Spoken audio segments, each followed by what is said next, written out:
All right, y'all. Welcome to All Politics and Local America's number one political hip hop radio talk show.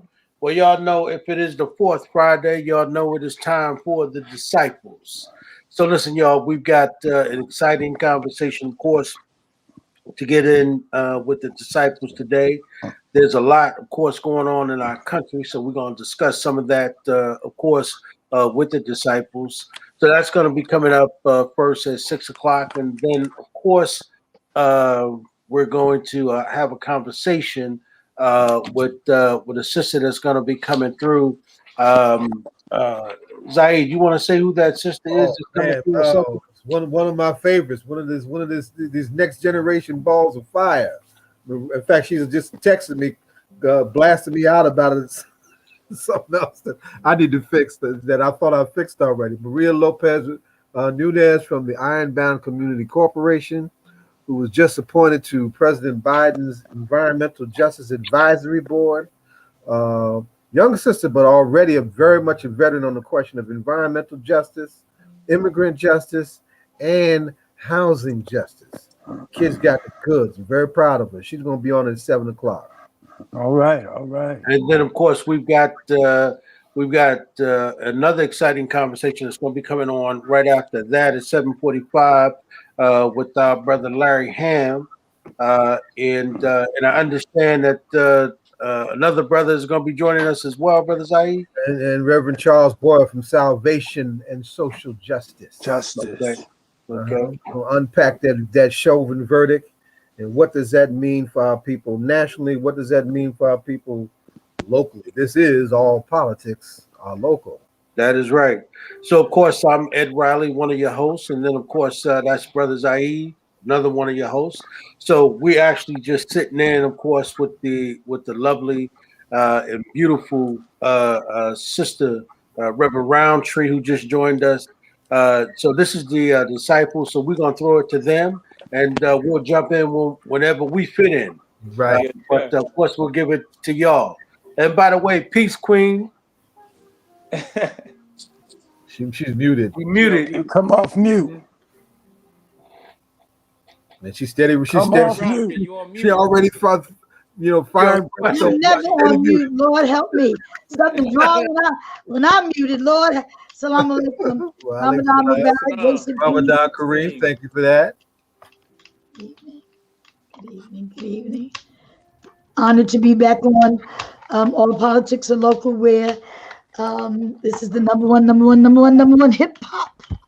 Come on, Ed. You know I want to say it with all the fire. Go ahead, Roundtree. All Politics and Local, where we are now on the number one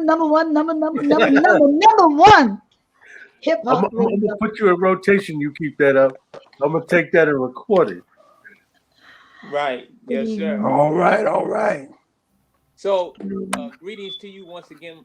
My name is Brother Abdul Haq Muhammad. I'm the student minister of the Honorable Minister Louis Farrakhan, here for another week. The disciples. I'm with my illustrious co-host. You don't mind introducing yourself, do you? Grace and peace be unto you from God our Father and Lord Jesus Christ. Overseer Brian Ali here, aka the pastor in the hood. Reverend Louise Scott Roundtree, Mayor's Office of Clergy Affairs, Chair of the Newark Interfaith Alliance, Overseer of Sisters Inspiring Sisters, and it is such a pleasure to be back on here with my two brothers, all of my brothers, but most assuredly the honorable. You know, honorable is a characteristic, as Council President Crump always says, the honorable Minister Abdul Haq Muhammad, and the honorable Pastor in the Hood Ali, and the honorable Ed Riley, and the okay. All right. Yes, ma'am. Zaid Muhammad, Baba, honorable. That's right. Yes, sir. Our freedom fighter. That's right. So, Derek Chavin, let's get into it. Reverend Roundtree, what are your thoughts on the verdict? What are my thoughts? Listen, I was telling someone when the young man, whatever he is, was when the verdict came in. You know, being the spiritual person I am, I wish no harm upon anyone, but what he did, I was waiting for one for the Father, one for the Son, and one for the Holy Spirit. He was charged on all three guilty. And I am excited about justice being served, sir. There's not anything else to say, but that I'm excited and thankful that, that God moved. Sometimes God moves on us, but we don't move. We do what we Right. want to do. We do what we want to do and say it was God's will and we couldn't do nothing about it. But God moved on the hearts and the minds of those people that there was no way they could cut. There was just no way. You had people that were so, and I'm going to turn it over to Ali and your other co-host, but there's no way people in their right mind. I started looking at the witnesses saying, is something wrong with them? Where were they? How did somebody say somebody was resting comfortably on the ground? Mm. I mean, where do you get that kind of language with somebody's knee on your neck? I'm like, where do these people? The defense attorney in his closing argument was saying some of the most ridiculous. I don't even want to repeat what he said because it just sounded blatantly ignorant. It just was ignorance at its best. I wouldn't want that defense lawyer to go in there. And I would take you, Minister Muhammad, before I would take somebody like that to come in and defend me. Defend me, talking about his heart condition and carbon monoxide. Do you hear me? Anyway, that's how I feel. It was just, and if it was one of us, they'd have hung us out in the public for the whole world to see. Had we put our neck on one of those court, and listen, I don't do the color thing, but had it been reversed, they'd have hung us out to dry. We would have been shot up with so many bullets. Come on here, I'm telling the truth. That's right. That's right. I think the challenge years is, ago, we'd have been swinging from a rafter, or 400 years ago, they'd have put our head in the chopping block and castrated us. Listen, they still doing some of that now. We just okay, Robert. I'm telling the truth. They hanging out. Not much has changed, but thank God for those jurors. Guess what? They got life after this case. That's right. They've got to walk out that courtroom after this case. Yes, and some of them probably feared for their life and says, you know what? We better do the right thing or we might not make it. Anyway. I think the challenge is has justice really been served? Is justice here? Is this one time factor? I don't even know why he went to trial. Number one, it was an open and shut case. But when I go back almost 30 years ago, I believe it was, Rodney King was an open and shut case. That's right. We got so many names that we can call that was open and shut. Eric Garner was open and shut. Abdul Louima was open and shut. That's right. So that's when you go down the line, it's a whole lot of cases that were open and shut. But finally, maybe this is the start of a trend. I truly believe it's been a possibility, and a lot of people who were behind the scene, if he was found innocent because of the history of the judicial system, he could have been found innocent if they hadn't marched all across the world for George Floyd. Last year. That's right. Last year. That march precipitated a lot of the pre-trial stuff, so to speak.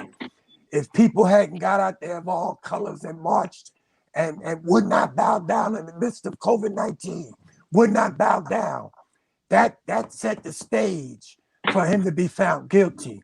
But if it had been quiet, I'm afraid he would have been found innocent, because they would have said he was an addict. They would have said that he had a bad heart and he just had a heart attack from the excitement. And they would have said he was passing a counterfeit $20 bill, so he deserved to die. We better make sure this isn't a trade-off, because we're not done. We're not done. We're definitely not done. We got the girl that thought she had a taser, mistaking that taser for a guy. I mean, there's a series of things getting ready to happen as a result of what just took place. And my prayer is that as we move forward, we're talking about justice really been served. What are they going to do with the next case? Right. Regarding, what happens now? What's next? Well, I'm very happy that the family of George Floyd was able to witness the man that viciously and brutally killed our brother, publicly executed with the guilty verdict as he was. I'm often reminded of what W.B. Du Bois said when he said, "Nothing in the world is easier in the United States than to accuse a black man of a crime." I'm reminded of what Malcolm X said as a student of the most honorable Elijah Muhammad when he said that if you stick a knife in my back 9 inches and pull it out 6 inches, that's not progress. He said if you pull a knife all the way out, that's still not progress. He said progress is healing the wound that the knife made. He said America has not pulled the knife out, nor has she healed the wound. He said, hell, America will not even recognize that the knife is there.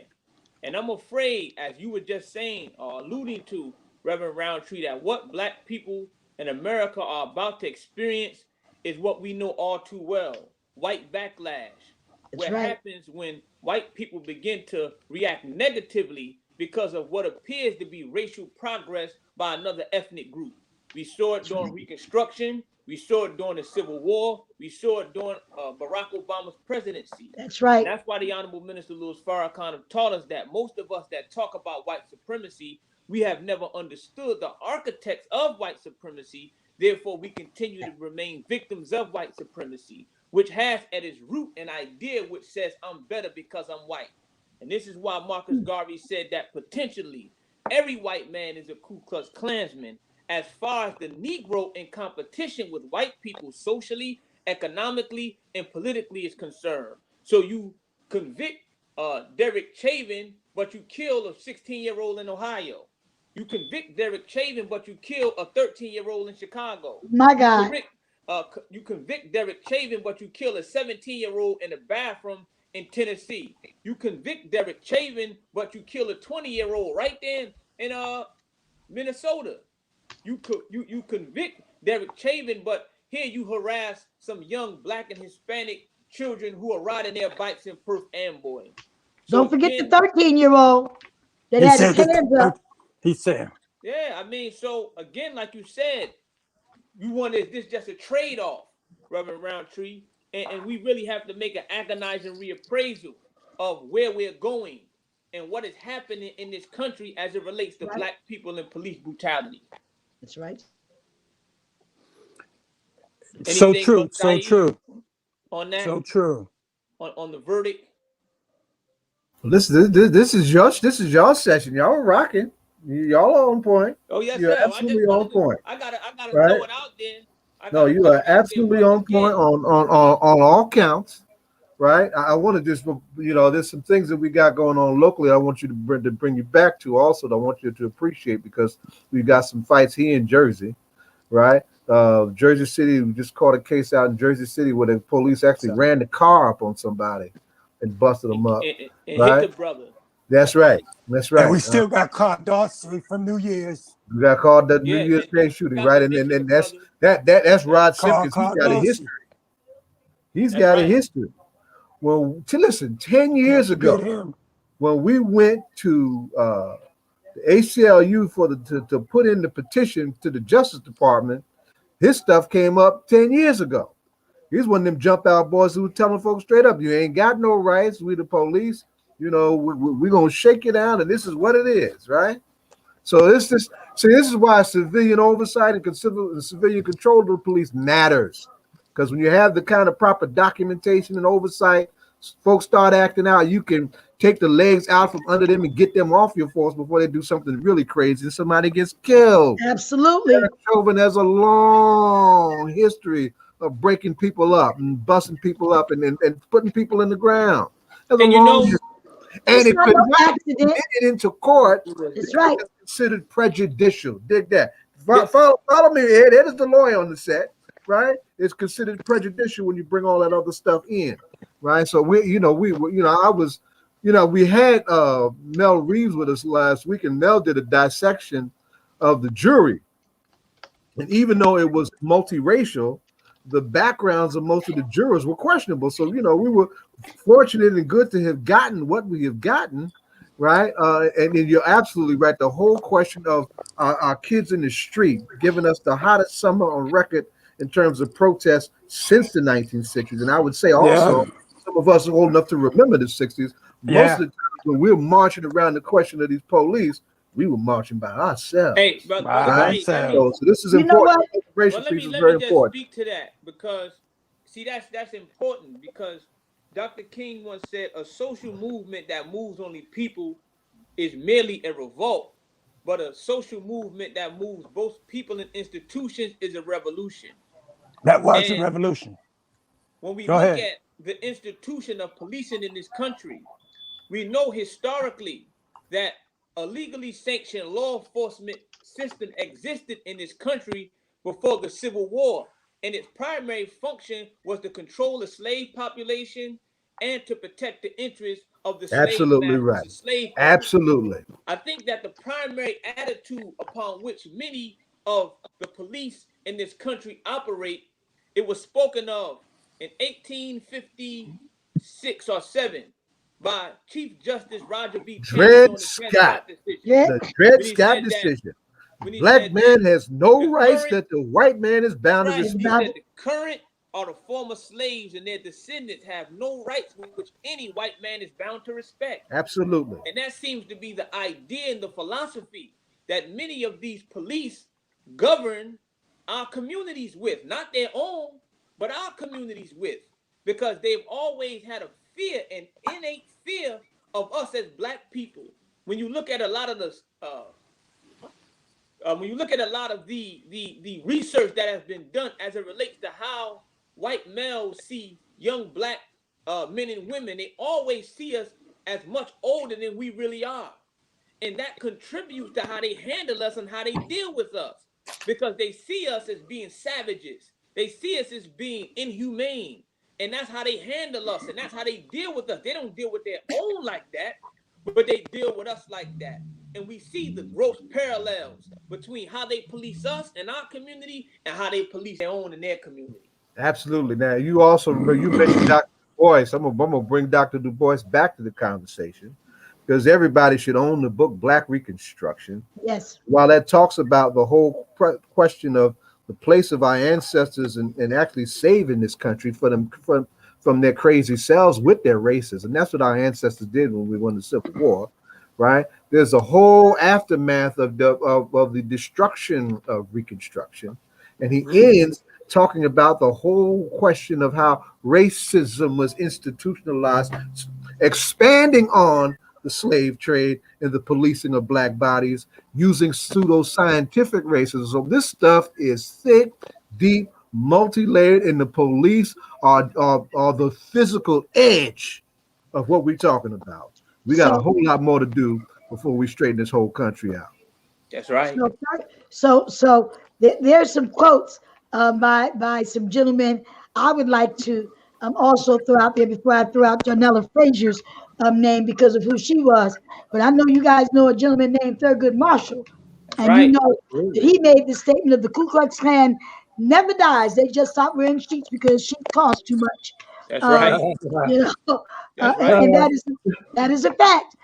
He also did a quote, what is the quality of your intent? Certain people have a way of saying things that shake us at the core. Even when the words do not seem harsh or offensive, the impact is shattering.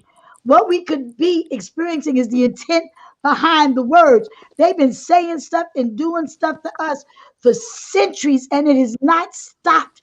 When they intend to do good, they will.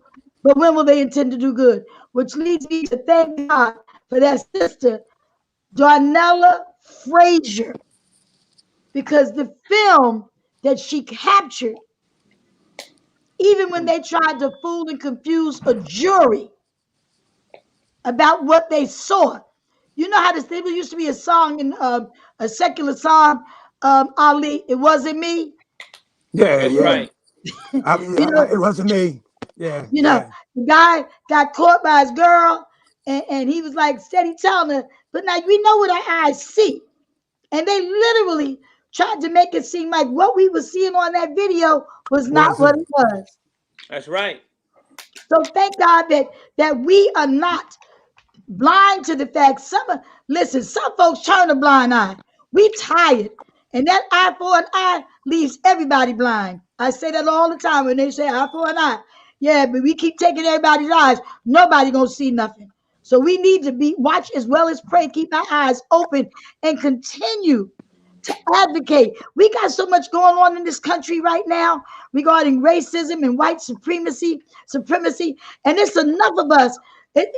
Ali, Raspberry Baraka, Minister Abdul Haq and Ed Riley, it's not just you that have voices. Some folks just don't say nothing. That's right. And that's That's the right. sad part. And the day, as Martin says, the day that you're okay, you know, when we silent about Finish that thought. You right on point. No, But that's right. that's why Reverend the cemetery is full of silent people. What they say. Many They voices say that, go to the grave. well, they say I'd rather be a live punk than a dead. Wait a minute. I'd rather be a live punk than a dead hero. well, they say that the only terrible. thing necessary for evil to win or triumph is for good men to stand by and do nothing. That's right. They say that every onlooker is either a coward or a traitor. That's right. And for too long, we have been bystanders, watching police brutally maim and handle young black men and young black women. We knew a few years ago when we watched the footage of the young black girl. They was outside playing. They had on their bathing suits. And that Caucasian came like a in savage Texas. maniac. Yes. He threw our sister down to the ground and he put his knee in her back. Yeah. And many of the young men and young women, they looked and they tried to make a move, but as he, looked like he was reaching, we saw that they were petrified and they did nothing but film it. So we really have to get out of the mindset that when something is happening to a brother or sister and it's not happening directly to us, that we are not involved. No, we are all involved because we are a community, but we have to begin to see ourselves as a community. And we have to stop being onlookers, bystanders, diffusing our responsibility, particularly when we see our young black women being beat, being maimed. You understand? Being manhandled by these 230-pound sheriffs and these big men and men sitting on the side looking. But the modus operandi of the slave master was always to put fear in the slave. That's right. He would never rise. Set an example. That's right. Himself, his women, or his child. So as black men, there's something that we have to do because we can no longer be onlookers and we can no longer be participants where we are now brutally beaten and hitting our women. So the black man have to make a decision today. He's either going to be Nat Turner or Ike Turner. But he come on here. See, you either going to stand up and raise your hand to defend your woman or you going to raise your hand and hit your woman. So we have to really Ike Turner is not an acceptable option. That's right. The majority of the black men have got to be responsible to say to the Ike Turners that your behind is not acceptable. We not accepted Ike from you. But then we got to talk to our sisters too now. We got you brothers standing up.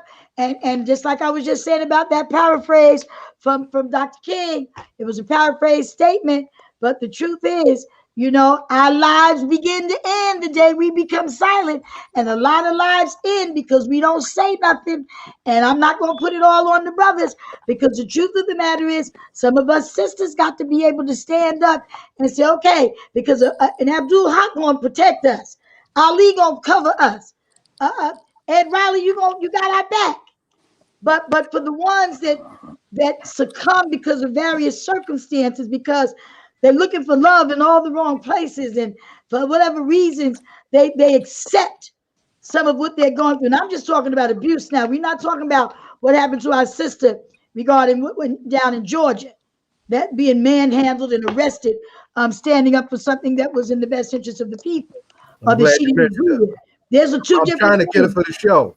And that's I mean, how ridiculous is that? How absurd is that? That you will arrest a woman of her pedigree, her caliber. What does that say for the young black girl that's on the street? That's right. Want to do something. That's on the street. If you will arrest a woman who's an active participant in the democratic process, come on here. What does that say about a young man who's on the corner or a young woman who's in the street? If you would do that to that sister, then the young black women on the street don't have a chance. But again, as Dr. Neely Fuller said, if you do not understand white supremacy, what it is and how it works, then everything else you do understand will only confuse you. And since we have not understood white supremacy, we are thoroughly confused people. So when we keep seeing these barbaric, heartless, cold, callous acts being perpetrated against us, As long as they have been perpetrated against us, we are always in shock and awe. But it's the saying goes that all history is a current Come on, event, sir. because the activities which are transpiring today were ultimately set into motion by events that were initiated at some point in the past. Therefore, nothing that ever comes stays, and nothing that ever goes is lost. So what we see being done to us is nothing new. There's a saying or quote floating around on social media saying that racism isn't getting worse, it's only getting filmed. So where 30 or 40 years ago we didn't have access to this technology, now we do. So we see the young men and young women being pulled over. And even if you got a gun permit, as our brother had, they still shot and killed him. So where can we as black folks go? Where can we turn when we cannot be protected by a law or a law enforcement agency that has sworn to protect us? What can we do? We are hedged in on all sides. We go to the court, we get no justice.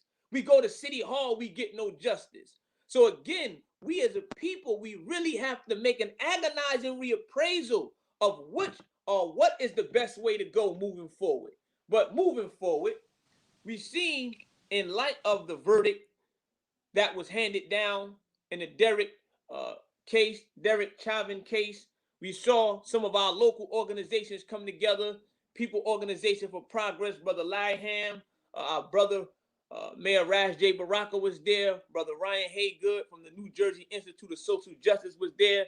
And they were talking about the local politicians in the state of New Jersey coming together in light of this decision to create more accountability for the police entities and forces that's in New Jersey. What are your thoughts on that, Reverend Roundtree, Pastor Ali? Well, I think it's necessary. It's very necessary. About 10 years ago, Zahid will remember to recall this. My church and I, along with Donna Jackson, Cassandra Dobb, Truvy, and some others, we shut down stuff at McCarthy's house. And my wife still has the footage where they had the horses out there for us. They had over 100 officers out there for my church and for a few of the Newark Anti-Violence Coalition at McCarthy House. We sit them down. The scriptures say you can be wise as a serpent, but harmless as a dove. At the time, I was 426 pounds. I told the officer in charge at that time, I said, I wanted the same respect you would give your Catholic priest. I said, if I go home and put on my ecclesiastical gear, you're going to have your officers go home and explain to their wives why they got hernias from trying to pick me up. Because if you touch me, I'm going to fall out. And when you look at that, nothing happened. They had us surrounded, but nothing happened because we stood. Then when you talk about coming together, it's a new day. You have to form a new model. Just like COVID-19 has changed the way we do life, policing must change. So I totally I'm in agreement with that comment or that statement or that desire or that goal. Reverend Roundtree? I did know what my colleague, Pastor Ali, is stating. There's a way to do things. You know, I think about what took place right after we called what took place a victory with the verdict. We said it was a victory, and then the next day there were 2 protests regarding police brutality. And my thing is this, and I said this to some very young people. I am so excited and honored that there's a man that whose name is Ras Baraka and Pastor Ali being out there on the forefront, and Baba Zahid. These are soldiers that long before I stood on the corner, I was on the sidelines watching how they were advocating for us while we were not saying anything. And I'm talking about church folk, pastors, bishops.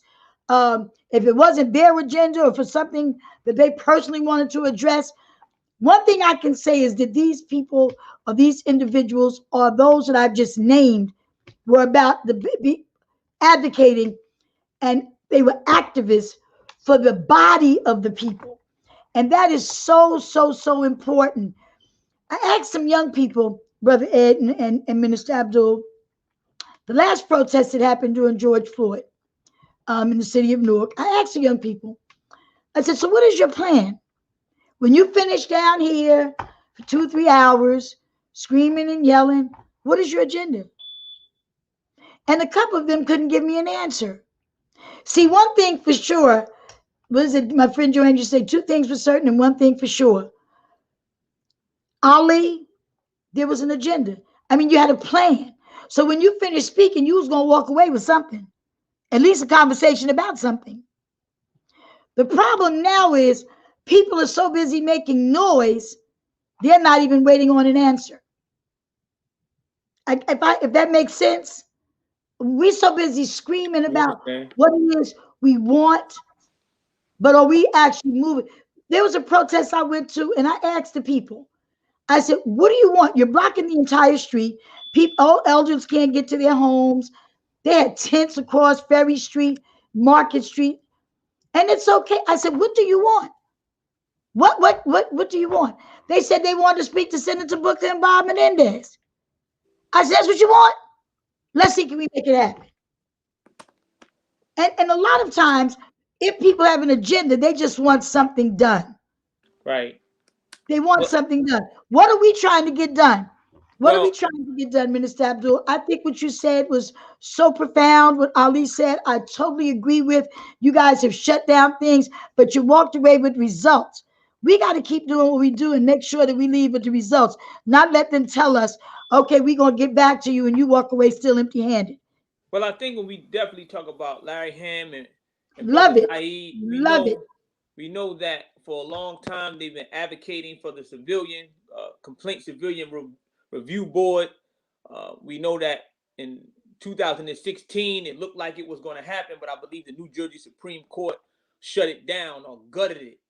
But personally, I don't think that the average politician in the state of New Jersey have the testicular fortitude really to enact any real legislation around police accountability, because racism and white supremacy is interwoven into the fabric of the state of New Jersey.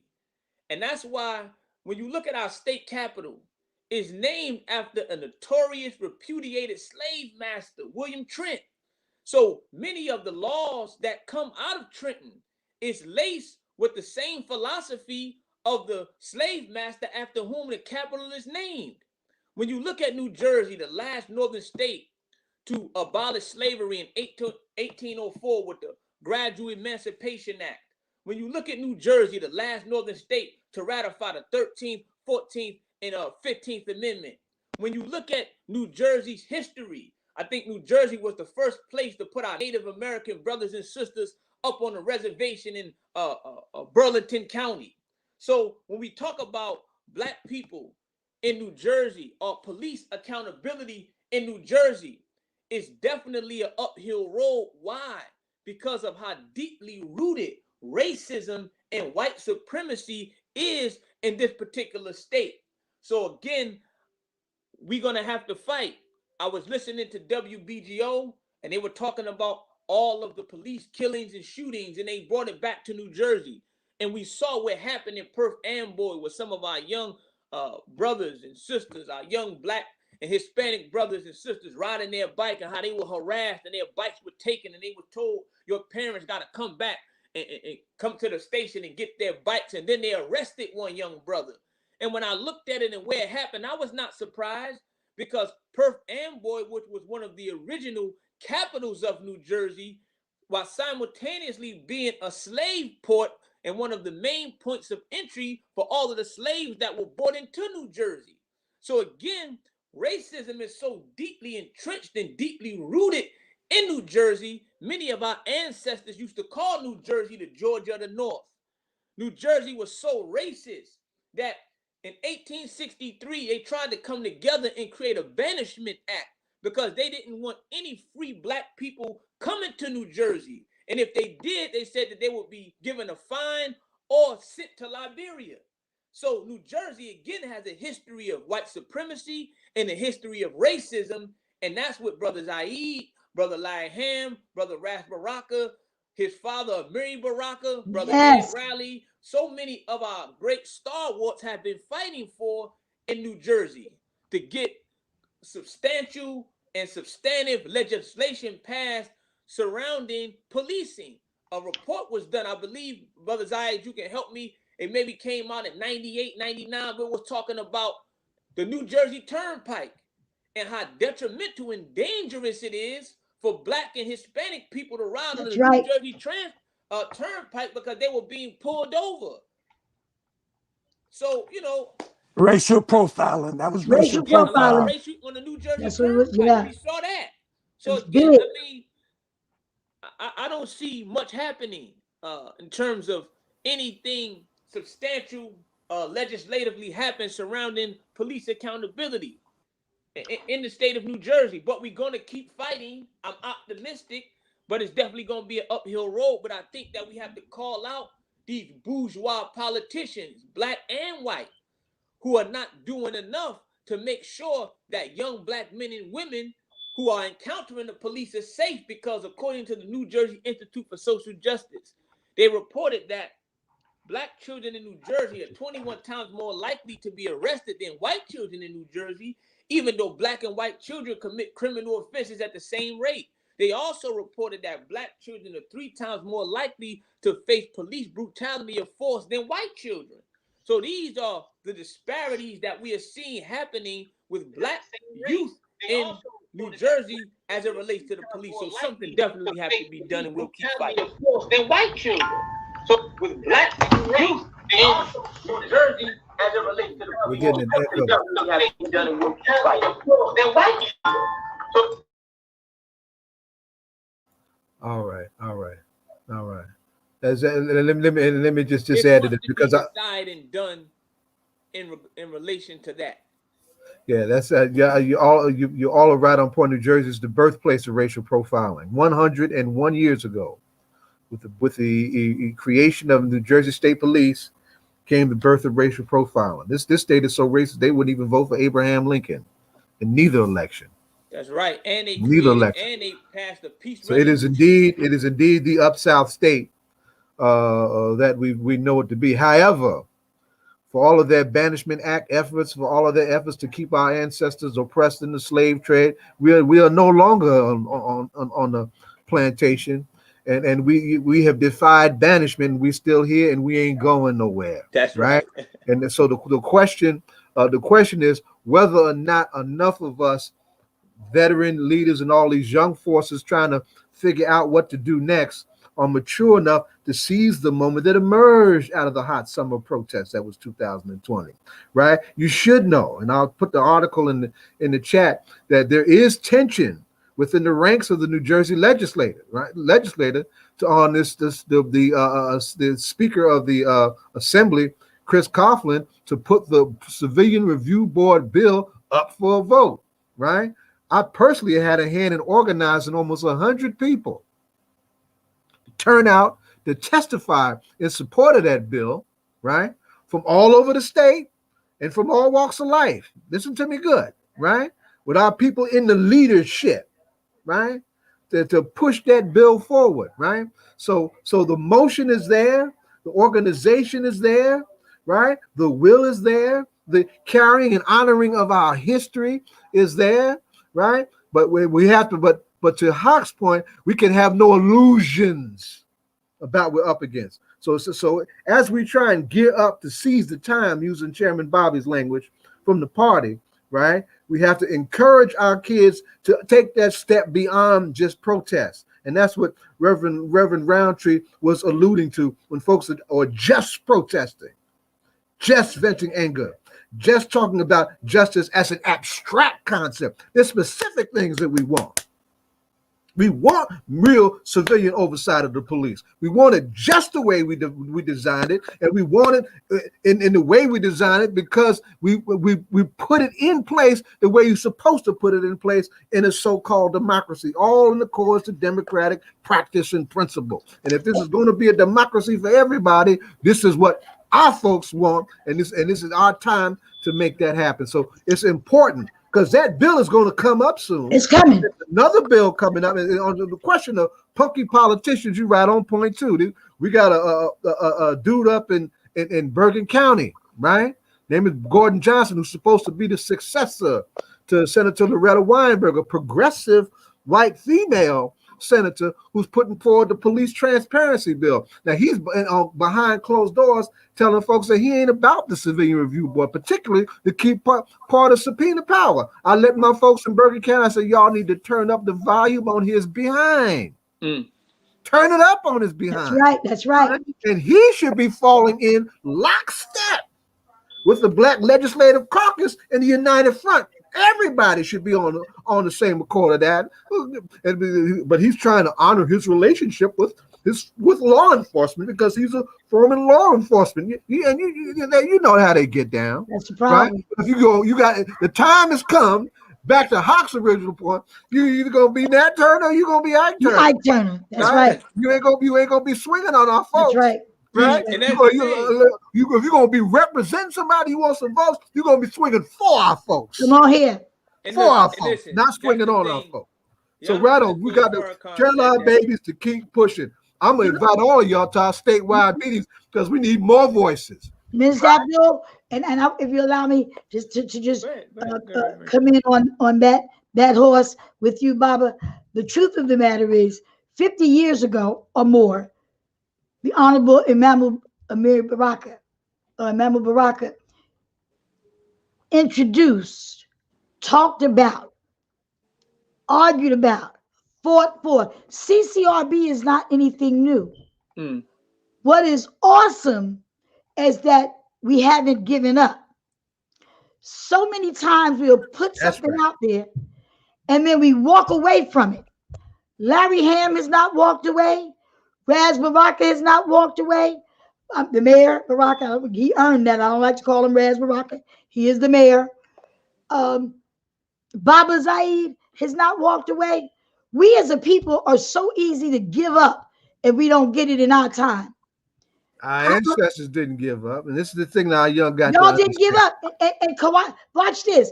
I'm looking at something that's getting ready to happen in God's time with Kawaii Towers. I mean, in time, this CCRB is going to happen. It might not have happened when we wanted it to happen, but watch this. If it's meant to happen, no devil in hell gonna stop it. See, but the thing, we have to be persistent. We got to stay in their face. We got to continue. Oh, I got some good news for y'all on the next show.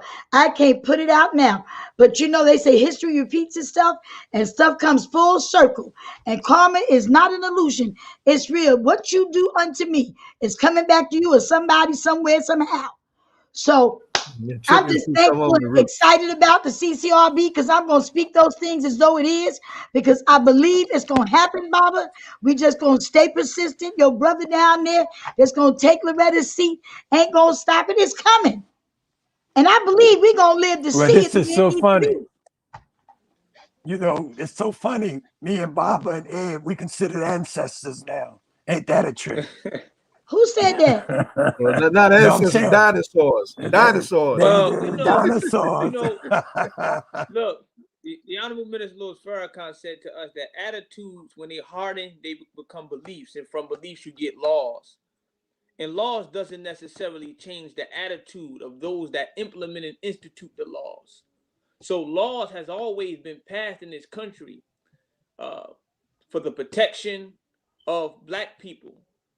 But we seen that when those laws were passed, we saw again this white backlash. Whenever it seemed like Black folks were making some type of progress, we begin to see the worst out of folks. So white folks, a book was written called White Rage. And the underlying theme in this book is she's talking about whenever Black folks made substantial progress, that we begin to see certain behaviors and certain characteristics be more exacerbated or come out of those that have always traditionally oppressed us. So Black folks, we always got to be aware. We always got to be mindful that a victory is not always a victory for us. It ain't gonna be no cakewalk either. It's gonna be a battle. There are those who are plotting. There are those who are scheming. So again, we saw right before the George Floyd verdict was given, a young sister being shot down violently and viciously in Ohio, 15-year-old, a baby, a child, being shot down, traumatized. That whole say the name, Nakia Bryant. So now while we're celebrating the George Floyd victory, we're in mourning. So it's so many ups and downs, high and lows for us as a people being here under the oppressive rule of our tormentors and those that have traditionally oppressed and opposed us. Yes, sir. That again, we always have to be mindful. Even when it looks like we got a victory, we have to know that there are people plotting. There are people watching and scheming to pull the rug in the carpet from That's right. under us. So we can't celebrate too much, or we can celebrate, but we got to be vigilant. We can celebrate, but we got to be watchful. That's we right. can celebrate, but we got to be mindful that we are still behind enemy lines. I believe since the George Floyd verdict has started, I've seen in the Washington Post, they said police have killed 3 people a day. About 3 people a day have been killed since the start of the George Floyd trial. So again, brothers and sisters, we can't be so gullible that because right. a decision is rendered in our favor, we That's think right. that those who have been oppressing us have somehow changed and now, they're seeing the error of their ways. No, we've been here before, and we got to be more mindful than ever because these white militias are gearing up. They're more vicious and more hostile than ever. So we got to protect ourselves and our families by any means, And and of course, there's another weapon in the room that we don't talk about enough, that we need to appreciate, that we need to have, that we need to utilize. That we have to be more mature about, and that is the whole question of unity, right? Yes, Lord. Question of the united front, right? We're forging a united front on this legislative piece, so we can take this thing to the next stage. But we have to be united in the defense of our community. We have to be united in the advance of our rights. We have to be united in responding to these backlashes and not waiting for them to protect us, because they're not. That's right. And we had to be patient with our people to defend ourselves. We need to be real clear about that. So let me ask a question. So where are you guys at on the George Floyd Justice and Policing Act that was introduced on June 8th, 2020? Great question, Reverend Roundtree. Sister Donna just entered the room. Good to see you. What's up, Donna? Hey, Mr. Harris, everybody. How y'all doing? So while we talking about the policing and now this act, somebody want to talk about that? I mean, Pastor Ali, if you want to go and address that, the George Floyd Act, we saw Reverend Sharpton speaking about it at the funeral of Brother Dante Wright. We've seen him among many other civil rights leaders and activists talking about, the need to pass this particular act, this George Floyd Policing Act. So what are your thoughts about it? I believe that it's no justice, no peace, as he preached from the book of Isaiah. He did a masterful job preaching that young man's funeral. But we got to stop making funerals our grounds of speaking, so to speak. That we only show up to the funeral, we talk, and we get press and everything. But the reality is, But what does that have to do with the George Floyd Justice? No. When we say the Justice Act, what was it behind? A murder. What was it behind? Absolutely. A killing? Okay. That's my point. So what I'm saying is we know that people use different platforms to push an agenda. No, but I'm not talking about the agenda. No, I'm saying this. Hear me closely. I'm not talking about, I believe that when we talk about a united front, we have to let everybody work their corner. Just because a person is working their corner does not necessarily mean they're not united with the front. And that's what I'm saying. Some people are more powerful in their corner. The key is that we have to be on every corner. See, our people, as I said earlier, we have to be patient with our people. When we look at the young girl that got shot in Ohio, we got to be patient with our people. What was happening? They were fighting. Right. They were fighting over what? We talking about policing. We talking about policing. I understand and what's going on with the police. So now they introduced this George Floyd Justice and Policing Act of 2021. And no matter who's speaking about it, where are we going with it? Where do we stand with it? My thing is, Reverend Roundtree, I hope there be some substance and not just an act. That's my point, sir. because That we that got out of because all of this, we know we had the Civil Rights Act, yep, and They still a got to lot be of times, renewed. a lot of times when you look at it, it's just an act. that's right. So I hope that it's And you hear what it's called, substantive. right? Yeah, I And hope that it's ACT. substantive.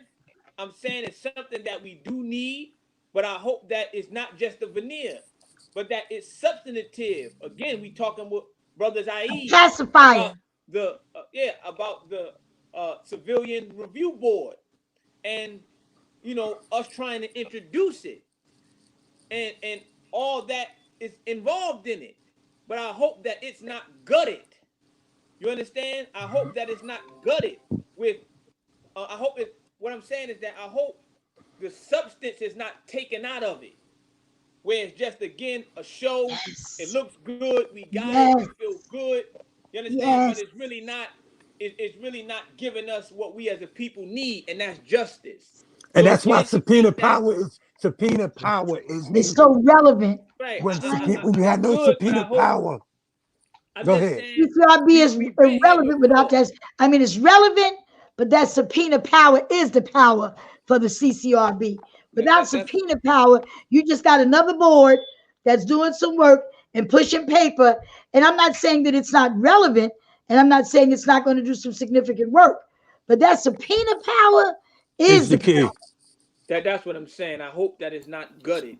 Yeah, subpoena power. No, the gutting took place at the Supreme Court, and the Supreme Court kicked with it the back subpoena to the power. legislature, right? That's what I'm Now, saying. listen. So there is no civilian review board that's punky with no authority that's acceptable. That's That's my the point, line. brother. We're holding the line on that.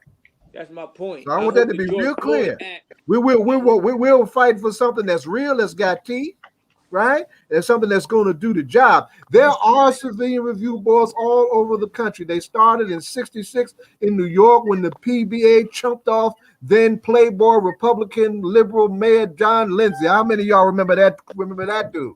Wow. And some of us are old enough to remember that. I remember. That's where it all started. Okay. And those civilian review boards mean absolutely nothing because they lack subpoena power. They lack the capacity for independent investigations. They lack the disciplinary matrix. And we are saying that if we cannot have that, then it's a bogus discussion, and you are not going to waste our time and disrespect our people with that. That's my point. It's either this or that. Yes, sir. That's right. It's either black or white. It's no gray area, no in between. And that's So, brothers and sisters, as we prepare to close out, we want to end talking about Rutgers and Montclair, some other state universities who are making 30 it mandatory colleges that their students mandated. be vaccinated. But I did see that there is an out, that you can forego the vaccination for religious reasons or medical reasons. So it's not like it's just according to what I read, Brother Ed, it's not like it's just you got to take this vaccine and that's it. So they do give you religious exemption, or if you have a medical excuse. So it's not just black and white. You have to take the vaccine or you can't attend. So there is an exception. But what do you all think about that?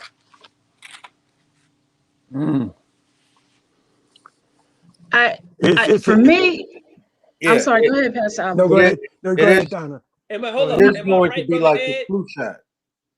But there's an exception, right? Like you could Right. There's an religious exception, obviously, for religious purposes and so forth. Just like the flu shot, right? If you got religious, you got a religious exemption. excuse, you can get excused from taking the flu shot. The problem is that this virus, now has different variances, and so if you got young people who are bringing that onto the campus, and there are other people who may not be vaccinated or have some sort of protection, you can literally infect them, and they can be killed by these variances and by this disease, because they still don't really have a handle on how to treat it other than a vaccination. So, what they're saying is Something to slow it down. Oh, but Ed, let me stop you, bro, Ed, in your language, because you said they don't have a handle on how to treat it other than vaccination. But when I'm reading in the news, I mean, you can still get it, you can still Right. pass it on with the vaccination. So I'm Right. trying to understand. That don't sound like a handle to me. If you get vaccinated and then once you get vaccinated, that's it. Okay, then I say, okay, they got a handle on it. But according to what I'm seeing, I'm reading, hearing from Dr. Fauci, you still got to wear your mask. You still got to social distance. You still can carry it, and you still can infect other people. Right. So let me say a couple things very quickly. One, this thing is still dangerous, right? And one of the things that's not being talked about, and we need to do it in a whole segment and update on this, because we've done several very good segments on this whole thing, right? And Donna, my fellow survivor, bear witness to what I'm getting ready to say. In our community, it is starting to trickle down and become more dangerous for young people. That's right. I want to shout out my little sister, LaShawn Brown, who's been a supporter of the NAVC. Her daughter just died from this. And this is a young woman. Young woman in her 20s. Yep. In her 20s. So this thing is still, a clear and present danger that we need to be very careful about and not be wishy-washy about this thing. Whatever you do to protect yourself, you need to have some kind of protection and understand that this thing does not care, who you are, what age you are, right? what kind of history you got, whether or not you got muscles, That's right. or you got a rep on the street, or you got a whole lot of money. It's taking a whole lot of folks out of here across all of those spectrums, right? And I'm grateful to Almighty God, Allah, and the God of our ancestors, that my black behind is still here, So I mean, it's a touchy thing, But the thing is that folks need to be united on wellness and prevention. And let me say this one last thing. I got a comrade, Larry Adams, right, who just survived it also. We need to have him on, whose wife is a doctor, right? And Larry has a dangerous precondition, along with him, right? But his wife, the doctors, went to the doctors and said, you know what? Give my husband what you gave Trump. Listen to me good on the matter how to treat this. Give my husband what they gave Trump. And she knew how to break it down medically, what that is. Antibody such and such, remdesivir such as somebody else. I don't know how to say that because I could barely spell my name. And I got a long name, all right?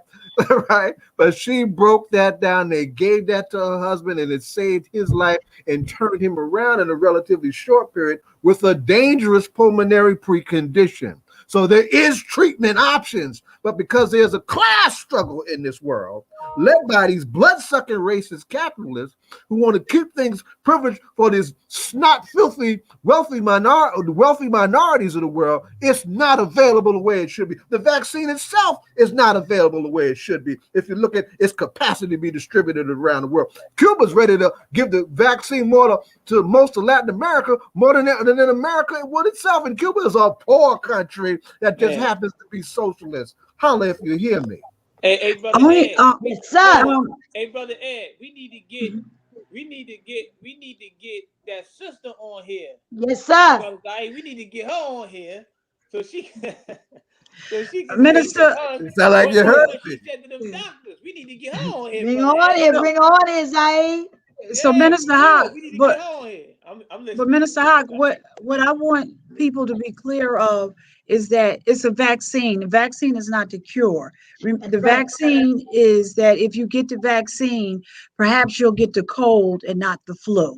That's what's it's supposed to minimize what happens, and it doesn't prevent you. Minimize the symptoms. It minimize, the symptoms. Right. Minimizes the symptoms, and what would probably so if you have pre-existing conditions already, Exactly. Mm-hmm. if you already have asthma and any of these things, you can get pneumonia and leave here. That's right. So the virus itself. So with getting the vaccine, the medical professionals are saying that it won't affect you the same way. It minimizes it, right?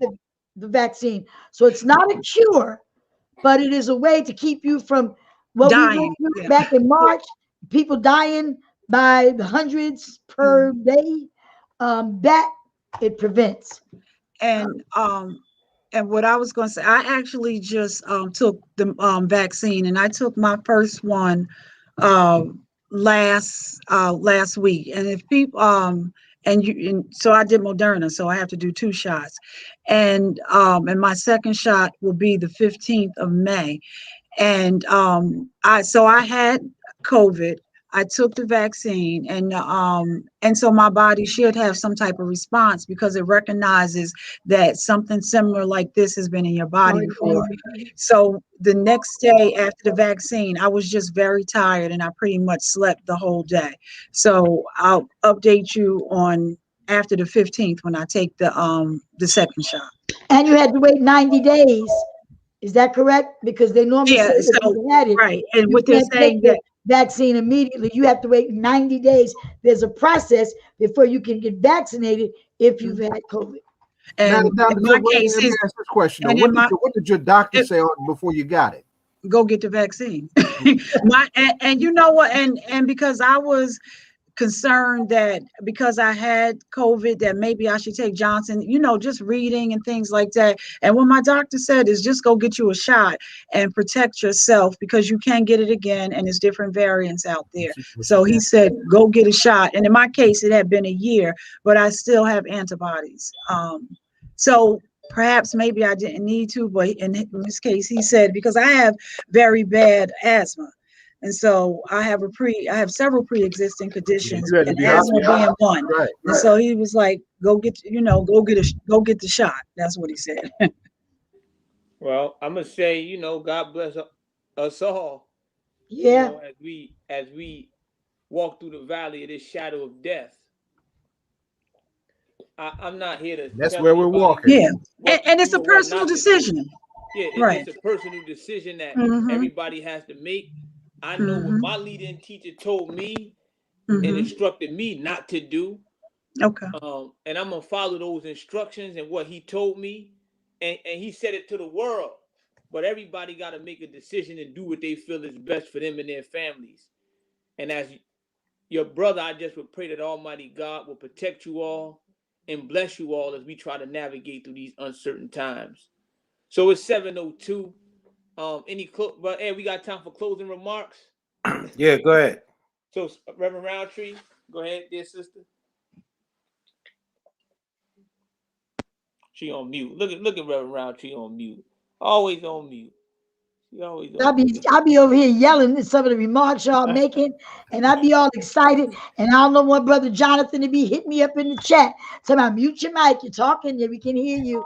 So, however, the mayor, as we know, has introduced the Office of Violence Prevention and Trauma Recovery. And for the next week, or I should say, starting April 26th, April 29th, May 3rd, and May 6th. West Ward, April 26th, Central Ward, April 29th, South Ward, May 3rd, East Ward, May 6th. These are a series of virtual information sessions about the office, how it will be operating, what it does, its goals, and more. And some of what we were talking about regarding trauma and the violence and the abuse, all of these things, we thank God that we're going to be dealing with community violence and sexual assault. The Brick City Peace Collective is a part of this. We're going to be dealing with anti-racism and hate crimes, well-being. Of course, the Shani Baraka Women's Center is a part of this. Domestic violence is a part of this. Of course, this office is under the leadership of Director Lakeisha Uri, Dawn Haynes, and so many others play a part. That's right.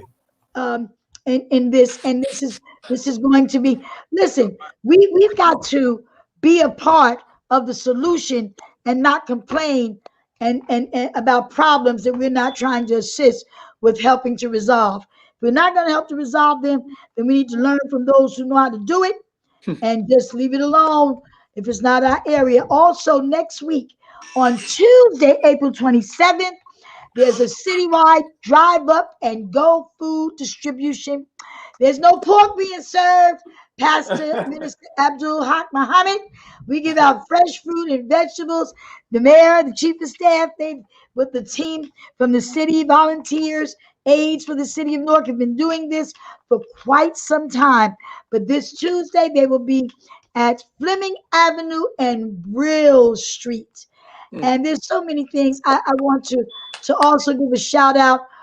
There's a Shred Fest tomorrow. Bring your bags up. There's 3 locations: Southport, Beauport, St. Peter's Complex, Northwood, Elmer Park, Eastwood, Ironbound Rec Center, Westwood, Boiling Rec Center, Central Ward, Hayes Park West. Bring all your paper, bag it up, and they will shed it. Shredded paper cannot be processed with Newark's current curbside recycling.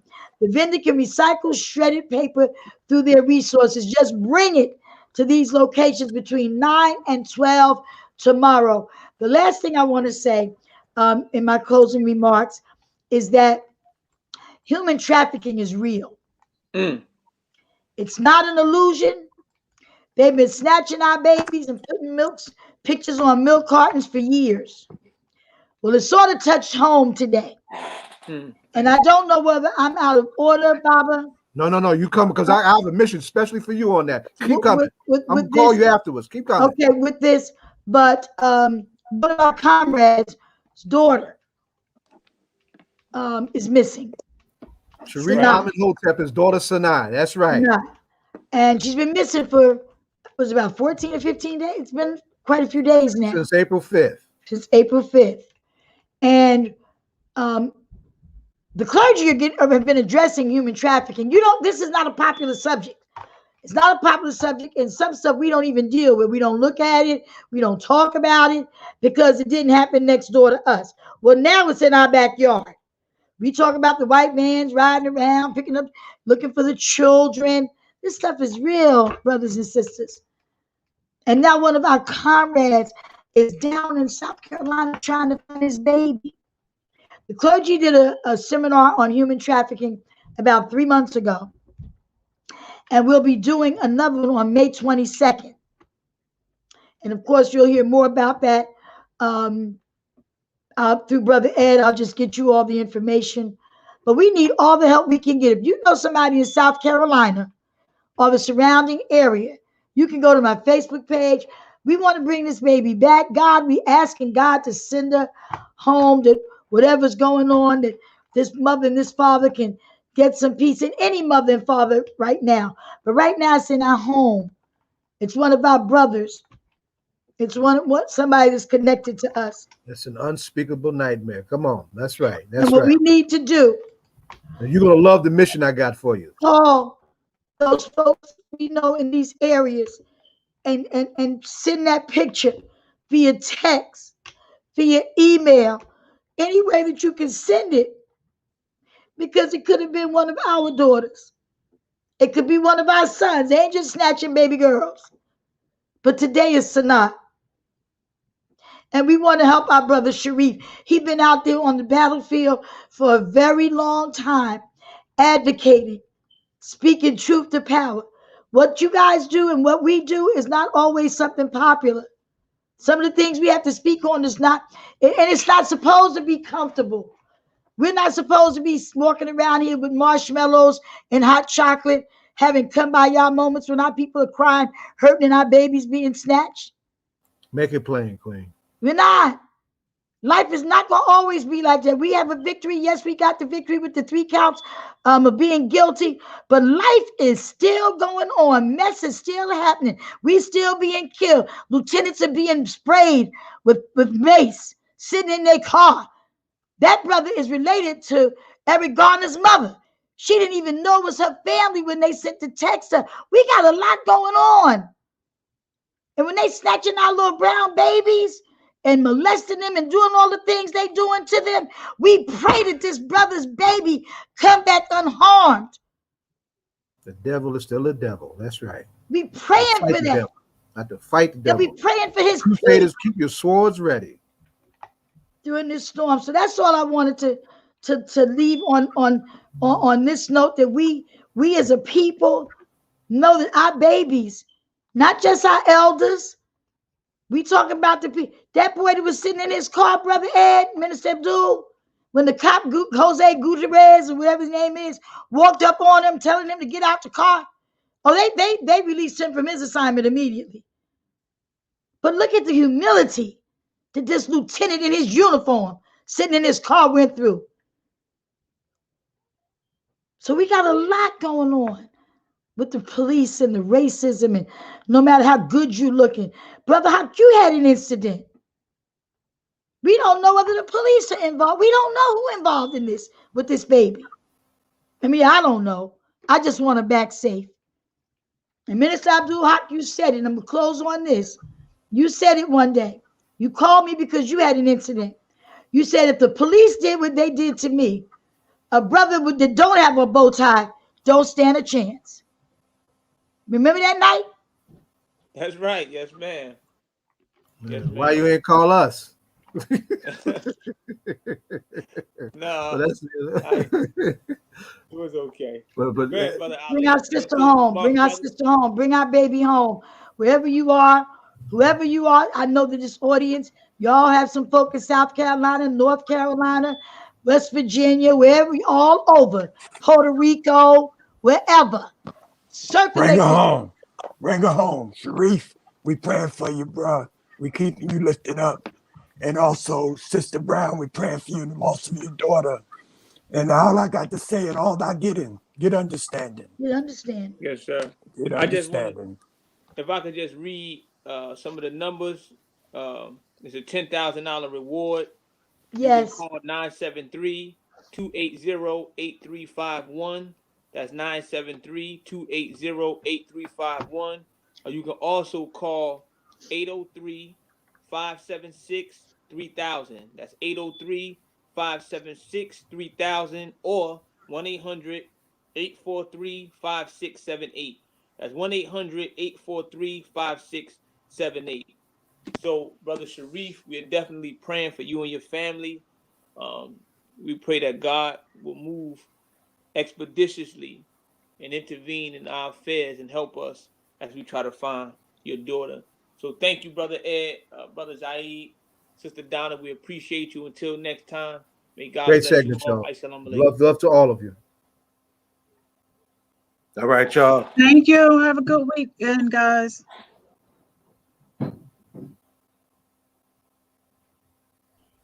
And thank you, and All Politics Local. I know we have Maria Lopez on for this next Maria Lopez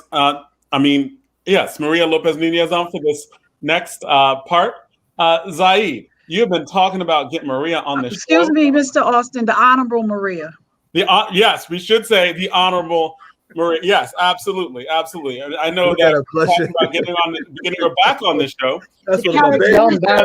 I've been talking about it. Donna's been talking about it. We've all been talking about it. We've been like, yes, we got to get her back on. She got to get back on. So, Zaid, you could do the introductions. I'm going to do one small plug. One thing that I'm definitely going to start ask you about at some point is a lot of the work that you do on the environment. I always do this with many of our guests. I'm a debate coach, and the next year's topic for our kids, and they're debating this all over the country, they're debating about water policy. The United States federal government should substantially enact a change in water policy in the United States. So they're looking at the water crisis and environmental crisis. I know I'm going to start asking you something about that at some point. So I'm just putting that out there, because there are a lot of kids all over who will be learning a lot of stuff from the stuff that you do, right? So thank you so much for coming on. I'm going to leave it to Zaid to do the introduction, because I know he can do a wonderful introduction. We want to keep it like 30 seconds because we want to make sure the guest has a lot of time to answer questions. Gotta do that with I Zaid. can't do it justice. I might need more than 30 seconds. Give him 45. Give him 45. So, You Zaid, gotta tell him 5. You gotta tell him 5 seconds. do the proper introduction of this phenomenal activist that we have on our show. And Yeah, she just phenomenal. got finished cussing me out about an hour ago. No, she's my heart, and I'm very proud of her. Right, Maria was in addition to be one of our bold, stalwart organizing voices around the question of the environment.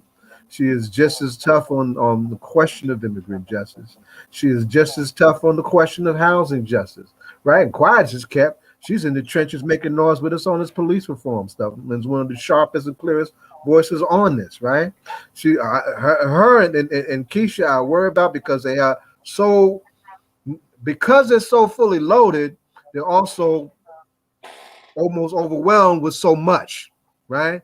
So this is somebody who's got the kind of skill set, the kind of principle, the kind of integrity, right? The kind of heart and love for the people, but we have to replicate, right? We have to figure out how to multiply Marias amongst us. That's what we got here.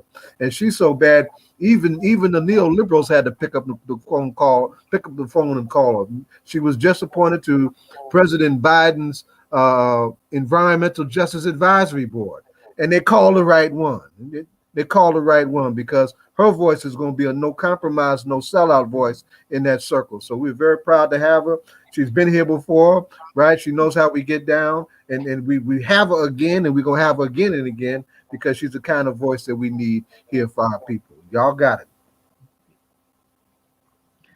Yeah, you don't hold it against me. Okay. The White House thing. So let's because I know really Jonathan also wanted to ask you some very basic things about the housing justice bill, the people's bill, right? But let me start from your place of strength, because that's for all the good that is happening in Newark, right? One of the incredible things I like to tell about the city is that for all of our folks who are jealous and all of our naysayers and whatnot, is that we've got so much positive energy coming into town under this socialist mayor that the whole capitalist order was afraid of. It's a wonderful contradiction that cracks me up. However, some things that are trying to come into town also that need to be checked, right? And I know you have a campaign that is burgeoning because you have also the painful distinction of living in one of the darkest seats of pollution and environmental injustice in the country with the toxicity that we face in the East Ward. So why don't we begin and you start talking about that? Well, the fight against the sludge, and I'll let you break that down for our listeners, or what the unique way I know you can break that down. Yeah, for sure. Thank you. And I'll set some context because a lot of folks, even if they're from Newark, they don't realize that people come from other countries. Like they come from the European Union, from South Africa, from China. They come to visit our trash, like to visit our toxic legacy here in the city. And so in the Ironbound, if you look around, you can see that we have the state largest garbage incinerator, Covanta. They burn 1 million tons of trash a year. And most of that trash, a very small percentage of it comes from Newark. Most of it comes from New York City. We had 50% of it is a contract that they have. That's a 20, 30-year contract, and so it's not the city making money, it's Covanta. They actually still charge us to get rid of our trash. And then we have 2 power plants in this neighborhood with a third one being proposed. We have the one of the largest sewage waste treatment plants that processes the waste of 5 million people. And those of us from Newark know Newark don't got 5 million people. That's the suburbs. Every time they flush their toilet, they don't have to think about it, but it's coming down here, down bottom to what's the sewage treatment plant. And so in the middle of all that, and we have the longest Superfund in the country. For those that don't know what Superfund is the highest level of toxicity known to the U.S. government. And that means that the polluter, the people who did that damage, they should be paying. And why do we have that? It's because during the Vietnam War, in Newark, we were the largest producers of Agent Orange, right? And Agent Orange is that stuff that they sprayed on folks in Vietnam, but here it produced a byproduct dioxin that they were just rolling into the river and letting it barrel all over town. So in the middle of all that, we just passed the country's strongest environmental justice bill in New Jersey that should help some of this stuff stop happening, right? But it has a little bit of a window before it takes effect. And in that window, we've had this sludge treatment facility to apply for a permit. And now what is sludge? Sludge is that wastewater, of everything you flush down the toilet of those 5 million people. At the Passaic Way sewage treatment plant, they have like these swimming pools of that sludge, that brown, dark water that is filled with, human waste. and they throw some chlorine on it and then they ship it out, right? That's treating it. And a sludge processing plant, they take it and they're gonna bake this. So it's, I don't know if I'm allowed to say, but it's shit bricks, right? um, they're gonna bake them, make shit bricks, and then that they're gonna sell to put into concrete. So I'm like, it's not you can't sacrifice the folks of the lungs of New Yorkers for just for something an additive in concrete. So that's one of the big fights that we have going on ICPs, because we're just like, it's not gonna happen, not under our watch. Are we gonna let this insult to injury happen in this neighborhood? Mm, mm, mm, mm, mm. So what is required? First, how they trying to get in here? Let's pick this apart. How they trying to get in here? How did they get their foothold into town? And what is required of us to stop it? So how they got in here is they said it to the Star Ledger. They said they followed the feces. And I don't know what city wants to be known as a company came here. Why'd they come here? They followed the feces. Like, that's what the director of development, Chris Kidd, is comfortable saying to the newspapers. To me, that's just underlying racism, right? You would never say that about a white suburb, that you followed the feces to get to their town. I think that's how they got here. And how we need to stop them is people got to show up to this planning board, to the zoning board. We got to keep calling. We've done a great job calling our mayor and the elected officials. They were on it. But now we just got to make sure that the court case to say that this should be before the right board, I don't want to get into the weeds of it, but that this needs to be moved from the planning board to the zoning board, where the city will have more legal leverage to deny this application. And then we could be done with it. It don't matter what they have going on with the state. If we're able to show force, and that's going to be in June, and I'm going to get the date because I'm not sharp on that, and I don't want to give folks the wrong date. So they said literally they followed the feces.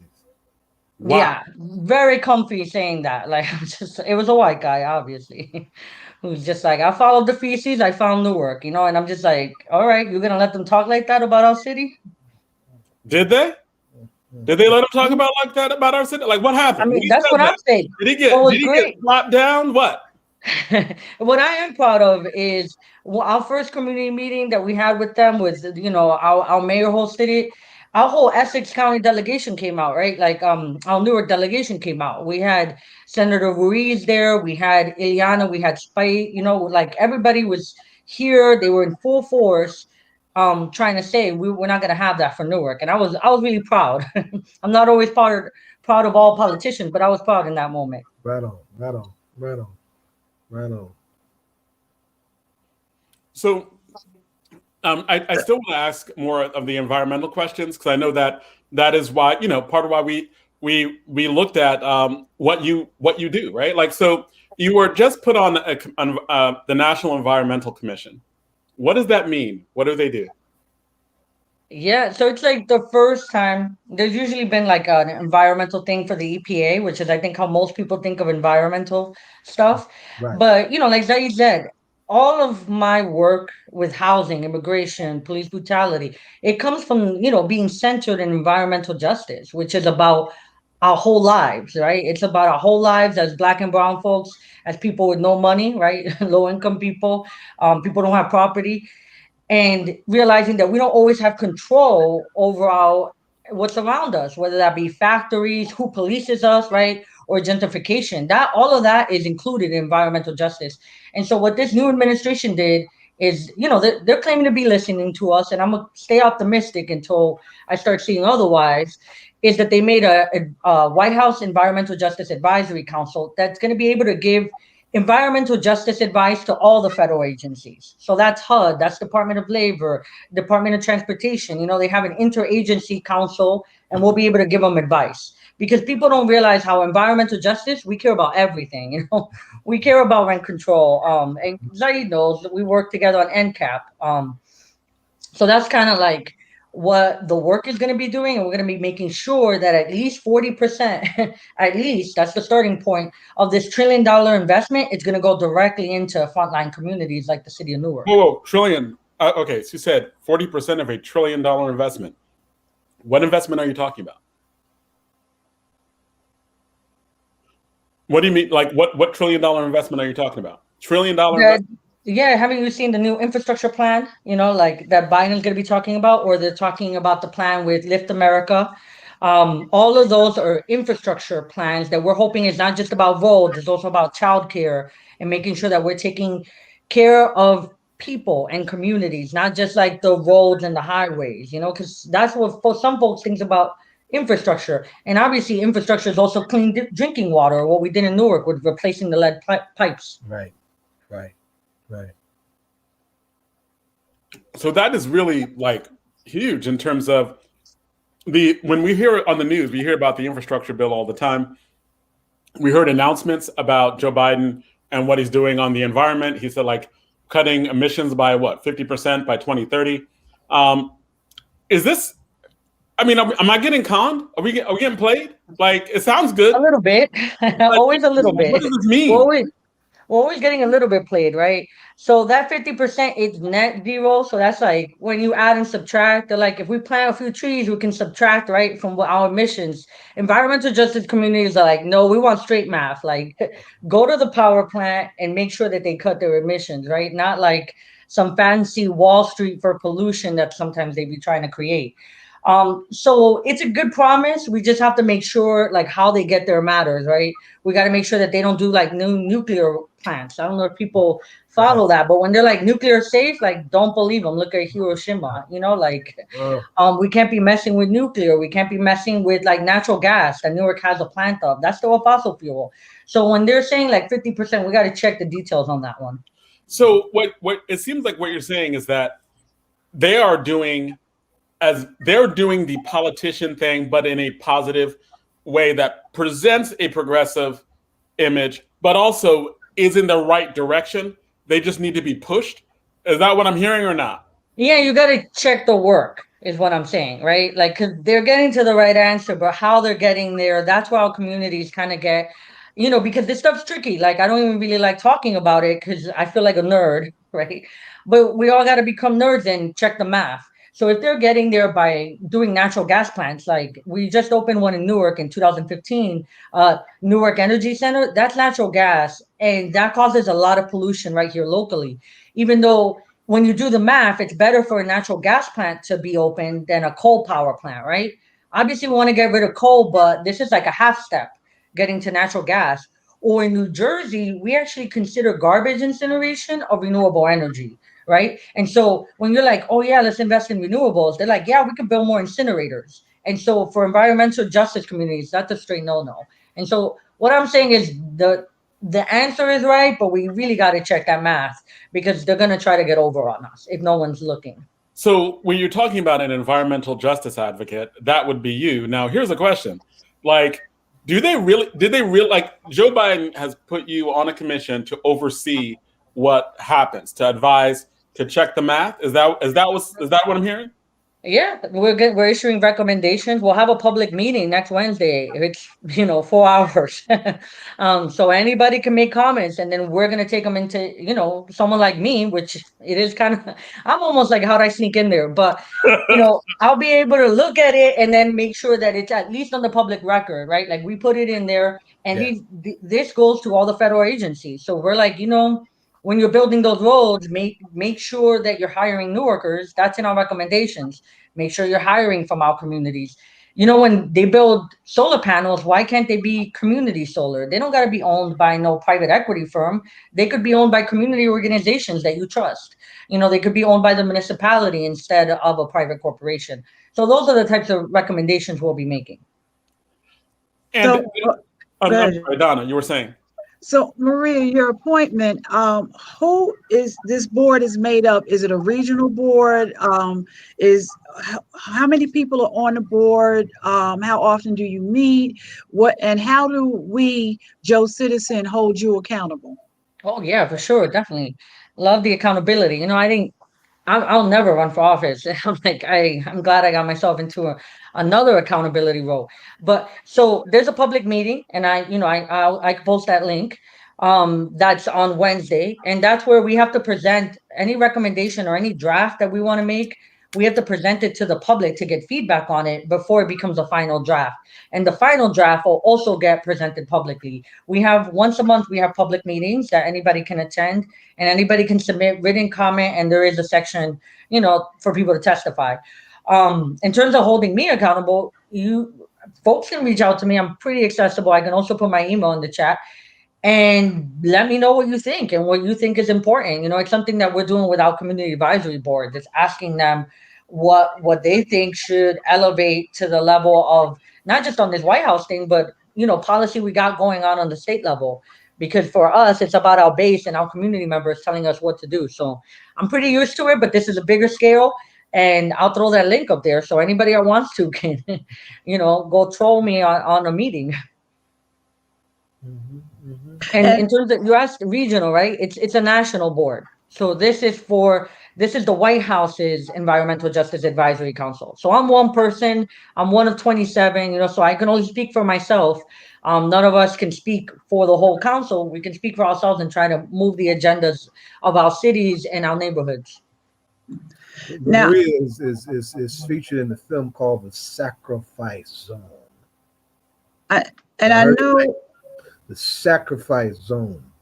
What do we have to do to turn our city into something other than a sacrifice? Well, first break down, what is a sacrifice? And I'm gonna let her do that, right? Yeah. What do we have to do to save our city from continuing to be the sacrifice zone, and how are we being sacrificed, and what's the extent of the dangers of the sacrifice? Yeah, I mean, for a place like New York City to exist, right? A place like Newark got to exist. We handle their trash, we handle their waste.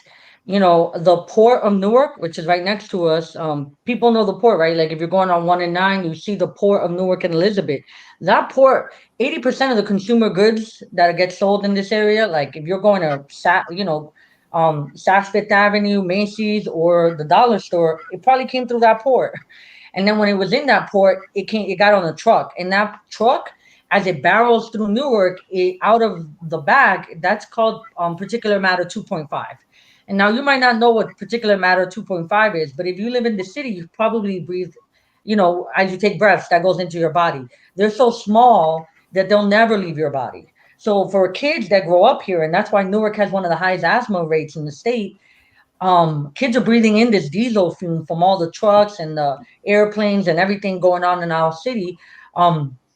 And it'll never leave their body, that particulate matter 2.5. And that's why you see, during COVID that we became such a hot spot, right? Like, I don't think there was anything different about Newark except for the color of people's skins and their income and the fact that they've been breathing, poison their whole life. And so that's what we mean by sacrifice zone. Is this shouldn't even exist, this concentration of pollution.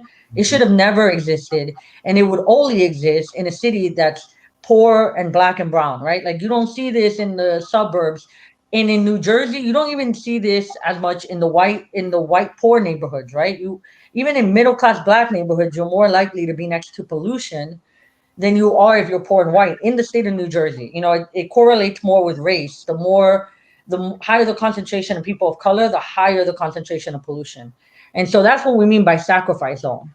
It was done intentionally. It's an area that's been left behind, and it's an area that no one's cleaning up, even though people are dying. More people die from air pollution than guns in this country every year. I was hearing Dr. Mustafa Ali share that this morning on the takeaway, but it's not something we think about because it's a slow death, right? Like we don't think about the cardiac arrest, the heart disease. All of this stuff is, yes, the stress of our lives, but also the stress of the environment that's been cooked around black and brown people in this country. So air pollution and the things that are uniquely bad in Newark are things that cause heart disease and stroke. I mean, those are things that add to the problems that we have. Yeah, because that particulate matter, you can imagine in your body, right? It goes in, it just gets stuck in places, so you get higher cholesterol, high blood pressure, all things that were underlying causes, right? Like that were more likely for you to get sicker during COVID. For that particular issue, right? For the substance that you were talking about, what is a federal government policy how could the federal government deal with that? Well, they could start regulating power plants. They can right now. The federal government could tell the port of Newark and Elizabeth, which to me, it's a gangster port, right? The port of Newark and Elizabeth. It's a two-state. The people at the top who run it, they're appointed by the governors of New York and New Jersey. So if there's something that, like, in New Jersey, we make a lot of noise, they can just go to the governor of New York and say, "Yo, I don't want to do this. Can you, I'll say yes, you say no." Like they can just kind of trade that way. And so the port of Newark and New Jersey has not been the port authority. They've not been forced to change. So that even though they're making trillions of dollars off the port, off the airport, they're not forced to make their trucks electric, right? Like they can just keep burning dirty diesel. There are trucks right now on the street from 1992, when even if you had trucks as old as 2007, it would cut the pollution from the tailpipe by 90%. But we haven't even been able to get that much passed and made mandatory. So that's something that both our state government and our federal government could do a lot more about. And I'll give like on local, from a local government standpoint, I think about when development comes. And something as seamless is on a hot day when they're tearing down a building, mandating that the building is constantly sprayed down. So if it's a dry day, all of that dust just won't blow into people's windows and things like that. That's something seriously that people, it may be a little thing, but it's very serious because you're intaking all of that, all of those, the different debris and things that is something that is overlooked oftentimes when we're doing redevelopment or development. I was I went to school in Roselle, and we have an elder statesperson by the name of Myrtle Counts. Myrtle ran the NAACP for decades, and she was one of the first to use the language for New Jersey that got my attention, calling New Jersey the cancer belt of the country, referring to the depth of toxicity of pollution that runs through the state and that particularly runs through our communities, right? And she's not considered an environmental justice warrior per se, right? But she got my attention many years ago when she said that, right? And we're here now at a pivotal moment at the ground zero of how that stuff plays out right here in New Jersey, right here in Newark. Let me ask a different kind of question, because we this is all politics and local. And right? I want to do the housing too, because we spent a lot of time. I know, I'm just saying. Let me just finish this question, right? Real quick, right? How can we uplift in a full frontal way for new generation voices in government and outside of government, the whole question of a real green New Deal to change the game on this whole frontier that we need to really seriously talk about, because all our lives are at stake, as is Mother Earth. Yeah, and in New Jersey, our Green New Deal network that we're working on, it's called Thrive, right? Because the name's been switched around a little bit on the federal legislation. And the folks that we have on that coalition are, Fair Share Housing. We have New Jersey Organizing Project, which is, poor white folks who lost their homes during Sandy. We also have the great Lenni Lenape Nation, right, which folks completely forget about in New Jersey, like that we still have indigenous folks who live on a Superfund site, and actually they're trying to protect the water that Newark drinks from, because they're really close to the Newark's water reservation, and they've been trying to bring the attention to the fact that the Superfund site is really close. It's dangerously close to our drinking water, so it's definitely an issue I always want to elevate. We're with great from in Newark, the South Ward Environmental Alliance and the New Jersey Environmental Justice Alliance, and of course ICC. So we've put a table together of people who are from frontline communities who are directly impacted by the climate crisis, and we're going to be hoping to lead the way. So if you join us, at that thrive-nj.org, go and sign up. So we'll be calling on you before I can get it up. Kind of helps let that platform for what it looks like in New Jersey, and for us to keep influencing what the federal legislation will look like. Because we don't want to talk about environment separate from housing, separate from immigration. We don't want to separate our issues. In our community, we need to kind of deal with everything at once. because we're not going to get out of things if we just keep siloing our issues and our struggles. You know, we have to work together. And before, and Go we, ahead, go ahead, I'm sorry. so Marie, can you give us any updates on housing? You know, where are we at with housing? Anything that you want to let us know there? Like woosah. Okay. Yeah, right. Okay. Where do you Housing. begin? Okay. Yeah. Let's just say I'm not sure that a lot of our white legislators care about housing. You know, I'm not sure that they care about housing at all. We haven't seen that much action on the ground yet, right? I just know our folks are stressed to all hell about what's going to happen as we lift this moratorium and things are not in place. You know, I love to see more support for our great Assemblywoman Brittany Timberlake and the folks who have been on the ground fighting on this issue for the whole of the pandemic, but we're just not there yet. You know, so it really means we got to bring more attention to Compassionate New Jersey. We're trying to figure out what the negotiations are. But I think that to me, all this speaks to is we got to get on the streets. People, you know, we're all getting affected, getting shaken down by our landlord, but we don't talk about it. You know, we come and we talk about what happened in the cases against these police officers, and we need to be talking about what happens with our landlords. You know, all the other people who are also extorting us. Let's talk about everything. You know, let's put all our business on the table and make sure that no administration is taking people of color for granted and taking our votes for granted. Because that's what I'm seeing. You know, they gave us marijuana, and now it's like it's been hard to get some of our other issues heard. So we got to start talking about it, folks. And just to be clear on that, what it seems like you're saying is that on issues of housing, right, like in the rent control and the thing that's going to affect lots of Black and brown communities, you're saying that like the white legislators, many of whom were put in place by us or empowered by us, are like, nah, we're good.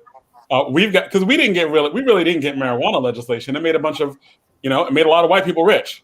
And so it's gonna fund police stations, right? Like it's gonna fund their training. They didn't even do it all that right. wait. The police, someone was going to go to the police. That actually happened? Some of the money's actually going to police from the marijuana bill? I think they weren't able to get it all the way out, but you correct me, Donna.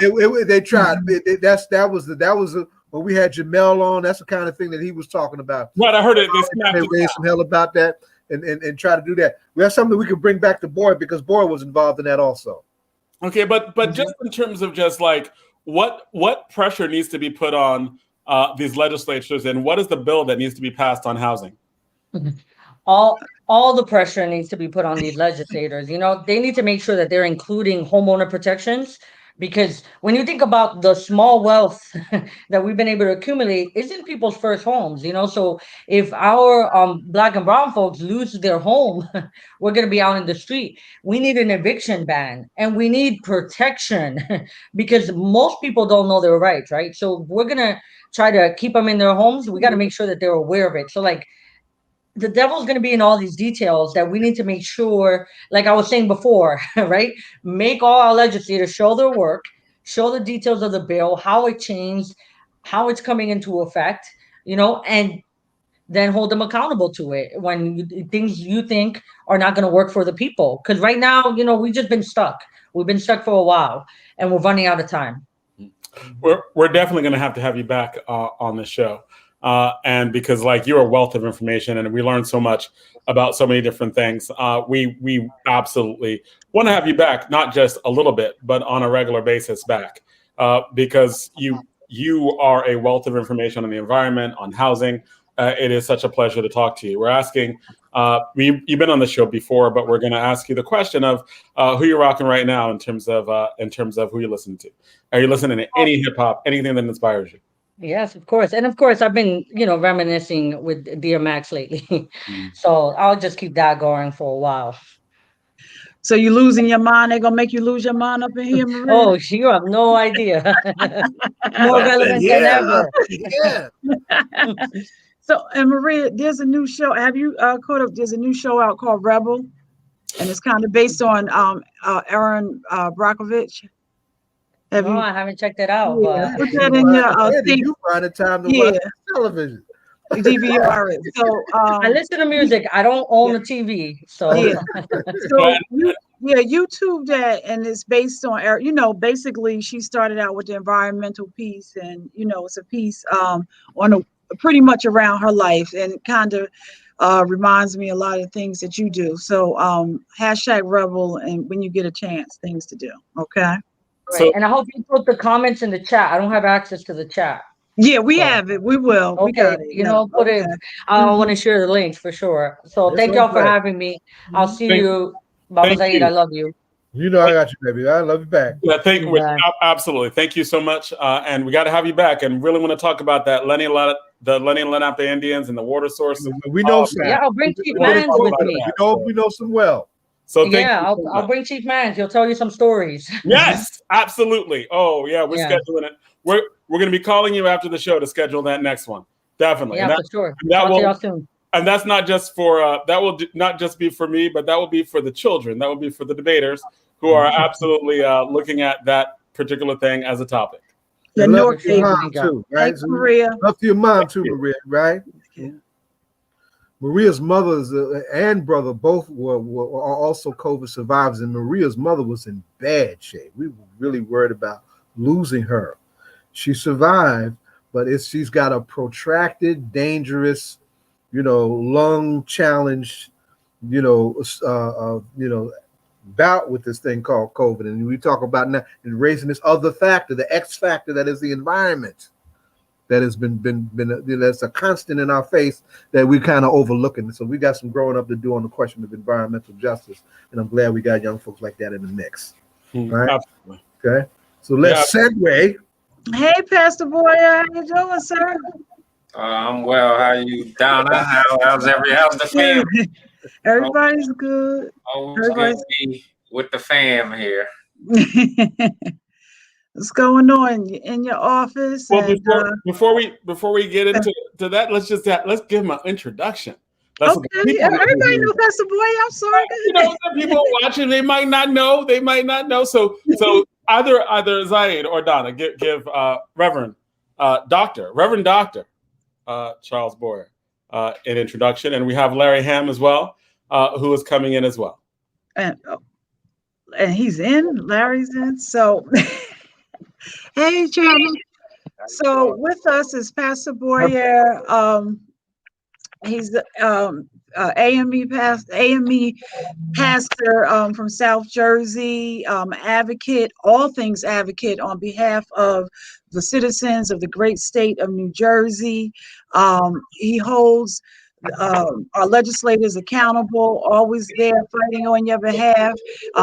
When you're sleeping, when you're awake, even when you don't know that he's fighting on your behalf, he's there asking the question before you may even know what the question is. And we also have Chairman Ham with the People's Organization of Progress with us. And we're here tonight, and we're going to be talking about, of course, the ruling that came out this week, and then we'll see where that conversation takes us. And Pastor Boyer, before we start, so we can just real quick, if you can answer that, Maria had talked about they gave us marijuanas, and then it was like some of that money is going towards funding the police. The legalization of marijuana in New Jersey, the funds that come from that. Can you just really speak real brief about that? Is that still an issue, sir? Yeah, sure. So there's a very small portion of the dollars that go to quote unquote drug recognition. So that's the piece that folks are talking about. I do not believe that was taken out of the bill, but in the big scheme of things, it's a relatively small amount of dollars. It's still egregious that there's even a dime going to police, especially when you consider the fact that if they're not the millions and millions of dollars that they spend around enforcement, they certainly should be able to figure out how to rework their budgets. But I say all that just to wrap that up with that the advocacy, the voice from all of you, all of the listeners that push for the the vast majority of the tax revenue, 70% of the sales tax and the social equity tax. We're talking about an overwhelming amount of those dollars percentage-wise coming back to our communities. And so, yes, there's a small pot of dollars in there for the police, but the vast majority come back to the communities. Okay, Jonathan, is that good? But let's link it to the question at hand, right? The hypocrisy of this is this, right? We get ready to unpack the whole question of police brutality and accountable policing. Yeah, i.e. the degree to which the Chauvin verdict can be catalytic, right? One of the places where you have excessive police behavior, excessive police arrests, is around marijuana arrests in our community, right? And those arrests were going up as we got closer to the goal line of making the stuff legal, you know. So the hypocrisy. This is a good segue to really set us up for the challenge of what we got to talk about. So y'all go ahead and follow it from there. Okay, and that's where and we lost Chairman. So Pastor Boyer, so you had this whole defund the police, and now you got, and people were really upset, but which it was really a reworking of their budget. So now that was kind of over here, and now you're saying now we're going to take a percentage of this, or a little, even if it is a dime, like you said, from there.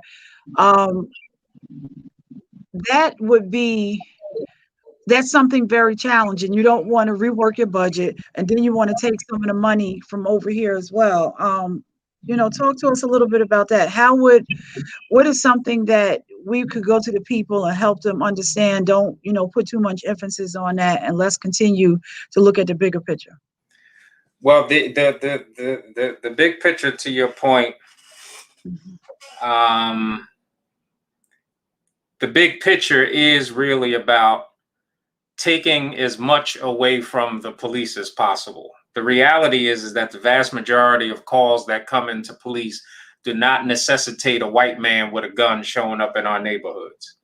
And so it's imperative for us, some of the work that we're working on, for instance, in Elizabeth and in Gloucester County, is working with communities to redefine public safety and to have community-led responses for things like substance use, mental health issues.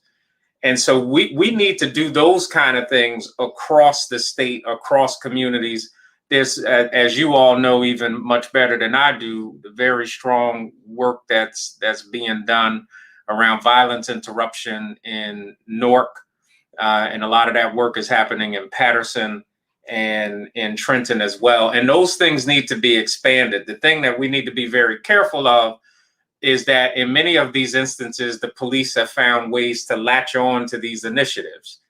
I think it's imperative for us, right, to begin to take more and more power within our own communities, determine our own outcomes, and work with our own people.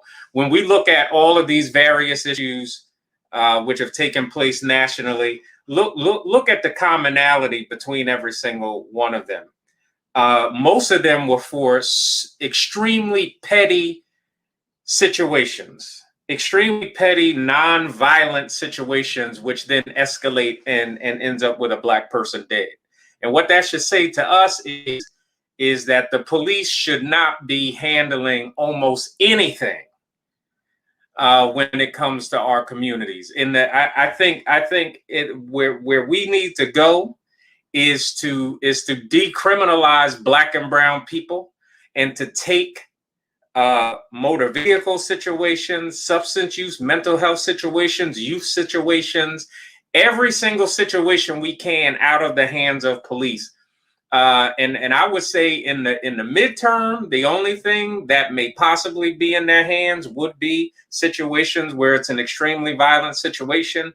But even that, if we put the kind of resources and expand on the kind of programs which we know that work in our communities, like the violence interruption programs, we can successfully take agency of our own communities And if we're really serious about reallocating resources, that means that's the kind of work that we have to do. And just bring us, and let's go right into this. Verdict comes out, and Chauvin is charged, and he's, now he's in jail. And within the same week you have a young man who lives in the proximity of George Floyd, who was funeralized this week. So it was not even across the country. You're talking about down the block, that this office, this police station, they didn't even get the message to say, hey, hands off, everybody try to talk, try to de-escalate. And they're going to be faced with another trial probably a year from today, for a similar reason. Well, and in terms of just putting it in perspective, maybe breaking it down, Mm-hmm. What do the two of you think of the verdict first, right? Like, there was I think what Donna was talking about is joy and pain, right? What's up with the verdict, and what are your thoughts on that? Well, I think the verdict delivered a modicum of justice to the family. When I say modicum, I mean a small amount. It wasn't complete justice, because if Reverend Boyer or myself had knocked somebody down in the street, and then we put our knee on that person's neck and that person died as a result, we would have been charged with first-degree murder. And we would not see the light of day, and we'd probably have served the first year of our prison term already.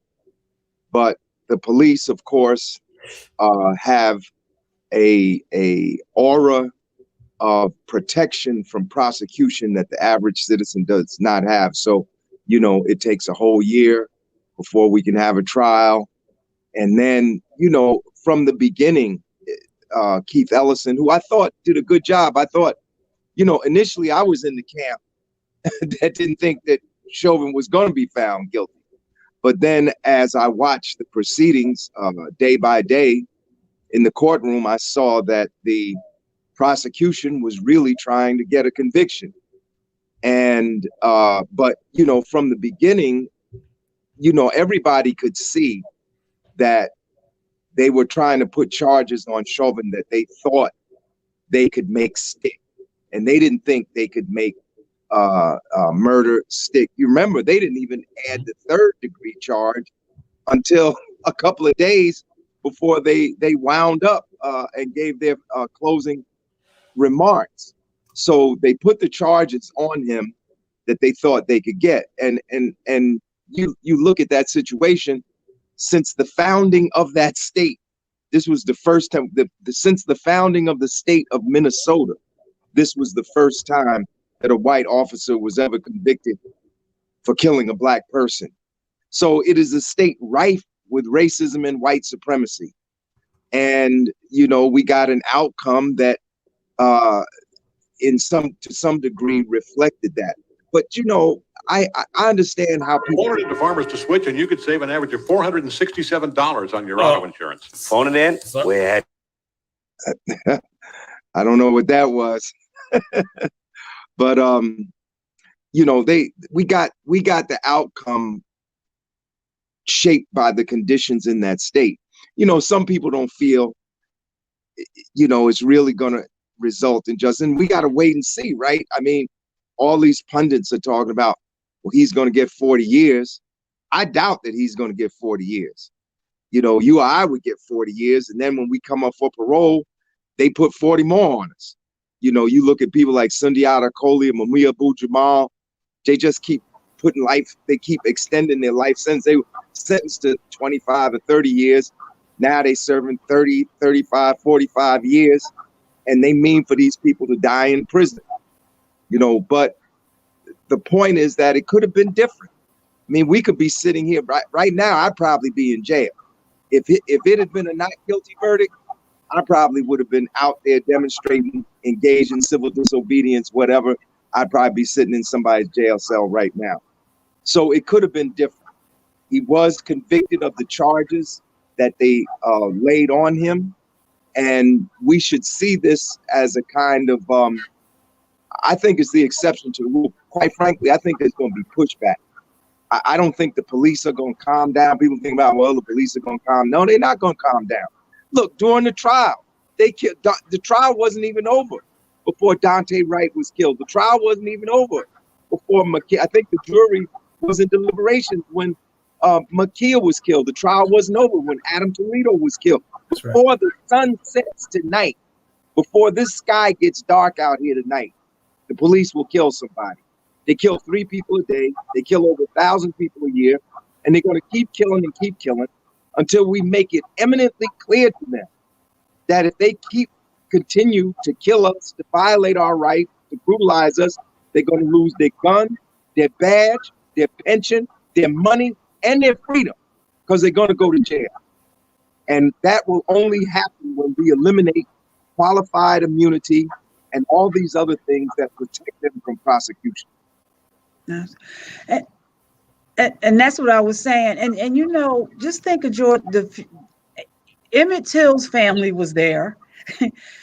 You add the George Floyd trial going on, and then Daunte Wright is killed. All of this going on, all this media, the whole world is watching, and still, it's the same thing continues to go on. That for me is a tremendous challenge. Charles, what's your take on the verdict? I mean, I don't think I can really add much to what Chair Ham said. I mean, that's right on point. Listen, any of us, all of us on the line know that 20 years ago, Chauvin wouldn't have even been brought up on charges. That's right. And so I think that there's something that we need to hold on to there. But to also to the chairman's point, I think what we saw in Minnesota was really the power of what Black political power looks like. So, and don't get me wrong, the police department has a long way to go, but they had a Black attorney general, right? They were able to bring some kind of pressure from the governor. The city council, not too long after the George Floyd piece, had already determined that they were going to bring a lot of heat on the department. And so what this tells us is that when Black folks are involved in the political process, we can bring a level of power that we would not have had otherwise. Had that been a different attorney general, those charges would not have been brought. And That's so right. I think we really have to look at that. And for our folks, we really need to drive home the point that elections have consequences, and it can't just be the presidential election that we're voting in. Every single one, every single council person, every single piece matters, because when they see our voting power, at least it brings some level of accountability to the system. Now, that is not the end all and be all, but that's a part of it. Had Keith Ellison not been the attorney general, Chauvin likely would not have even been brought up on charges. Or even if there hadn't been videotaped, because remember the original report that the police put out. Originally they just said he died of heart failure. And tried to resuscitate him, and it just makes the police look so good. Like they cared so much for George Floyd. If you look at that first, police release, so he wouldn't have. So in 2020, he would have walked. Yeah. And they still said it going to trial. I'm sorry. I just want to underscore what Reverend Boyer says. I agree with him 100%. Keith Ellison was the first Black person elected to statewide office in the history of Minnesota. That's right. And he did make a difference, because you're absolutely right. Remember, Keith Ellison is a progressive. He's out of the left wing of the Democratic Party. He supported Bernie Sanders. He was the first Muslim ever elected. I believe the first Muslim to hold office in Congress. That's right. He swore his oath on the Quran, first time that had ever happened. He served in Congress. He supported Bernie Sanders, but then he saw an opening. And in Minnesota, unlike in New Jersey, the attorney general is elected. And he ran, and they tried to stop him.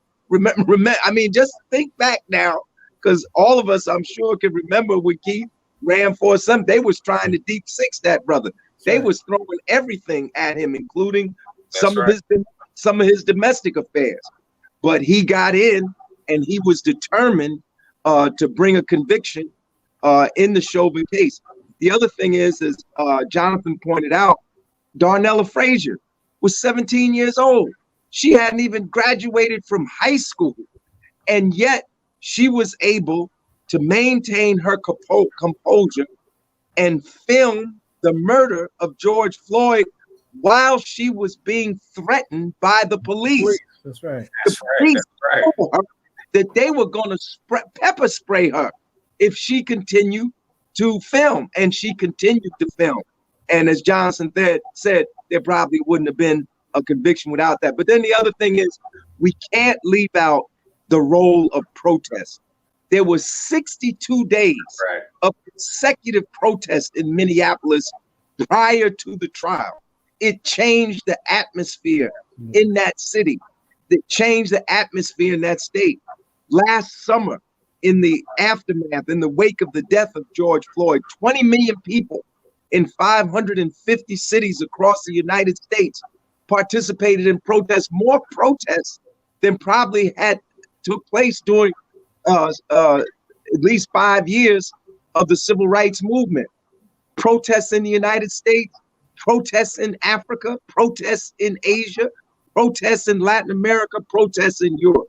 I think all of those forces converged to help bring out the guilty verdict. And that's a condemnation.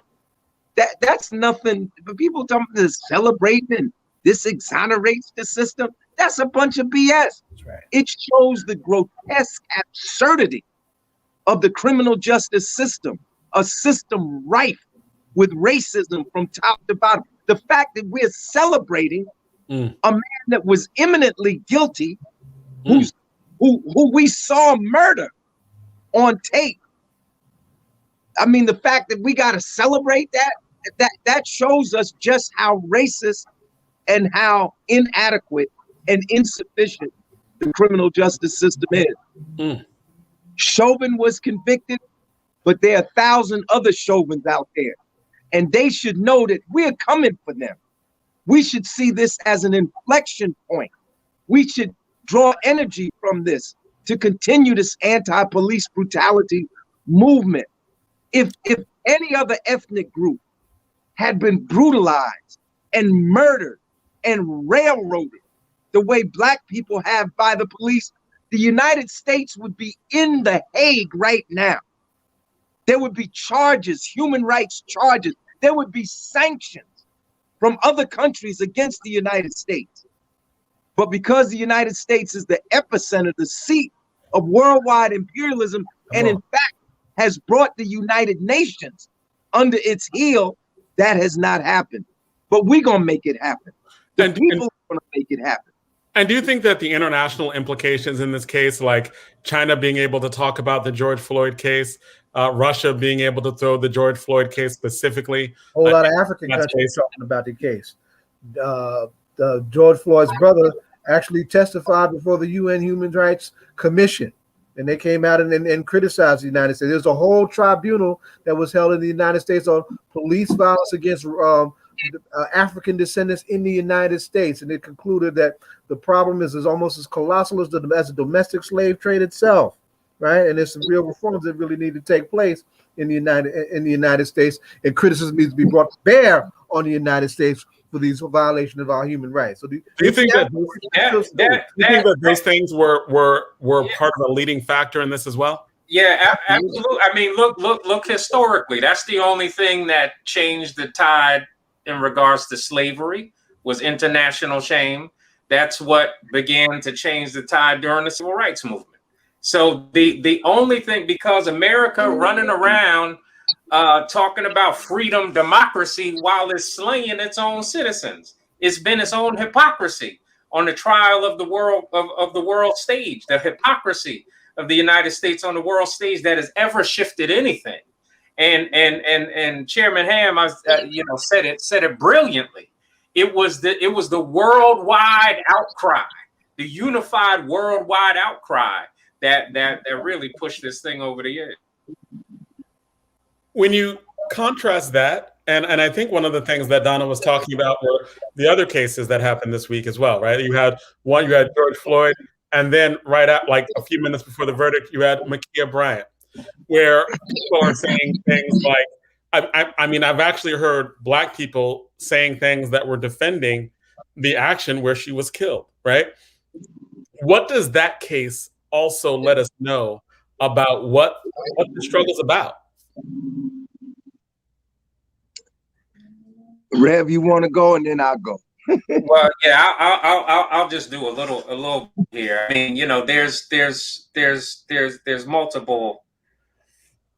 The piece is so dynamic. At the end of the day, what it shows us is first of all that the police are wholly inequipped to deal with crisis situations. That's what they should not even be on the scene. My wife has said over and over again, had that been a little white girl, she'd still be alive today.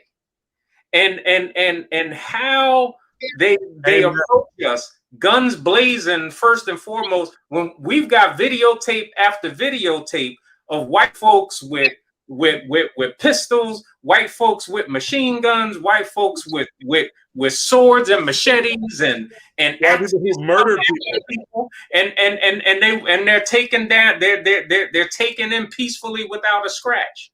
And so, I mean, what this, and this is not the first time that we've seen this type of force used against young Black women. And so, I mean, really, again, it goes back to my original point. We have to totally, but let me come back to one piece because I don't want to forget this. Also, there's so many factors at play before you even get to the police that I think we really need to examine. This young sister, and we don't know all of the details, but the fact that this young sister is even in the foster care system, there's a lot of issues with child displacement and pulling young people out of the home and the trauma that inflicts. And most of this is done through the drug war. So I think there's so many layers to this particular piece that needs to be examined, because every element of the system failed this young woman and ultimately walked her to her death. And I agree. And you notice when they kill us, it's never one bullet. I'm sure that he didn't need to fire more than one shot. And first of all, he was close enough to have shot her in the leg if he had to shoot. He didn't have to shoot. They took Dylann Roof. Dylann Roof came into the church when people were praying. And then after they finished praying, he killed 9 of them and let one live, and told her he let her live so she could go and tell what happened here. Mm-hmm. And then he got out of town. He was 210 miles away when they apprehended him. Now, listen, if a Black person had gone into a predominantly white church, a Catholic church, or some other church, and killed 9 people or killed 2 people, they would have not taken that Black person alive. They got Dylann Roof. They put a bulletproof vest on him. That's right. And then took him to the Burger King. That's right. This is like something out of a dream, like out of some kind of surrealistic. What was the word, Reverend? Kafka-esque? Is that the term that they use? You couldn't make this up. They took him alive. They take all these killers alive. These were the one that went into the movie theater and killed up dozens of people. They took him alive. But a black person, they'd be lucky to get into the squad car. And you notice one bullet is never enough. It's always 16 shots, 27 shots, 37, 50 shots for Sean Bell, 41 shots for Amadou Diallo, 27 shots for Stanton Crew. You know why? Because they don't see us as humans. You know what the cops said when they rolled up in, when they were going to that scene, they said gorillas in the midst. That's who they see. They see us as gorillas, as animals. There's a long history of this. There are psychological studies that have been done. This thing is so deep. It's in the psychosocial fabric of the country. I remember when I was coming up, I saw these movies, King Kong. Some of y'all might not be old enough to remember the original King Kong that was made, I think, in 1933. King Kong was a black man. But if that wasn't clear enough to white people, they made a movie a year later called Mighty Joe Young. Who ever heard of a gorilla with two names, a first name and a last name? The gorilla is usually Coco or Momo or Bojo. Joe Young, Mighty Joe Young.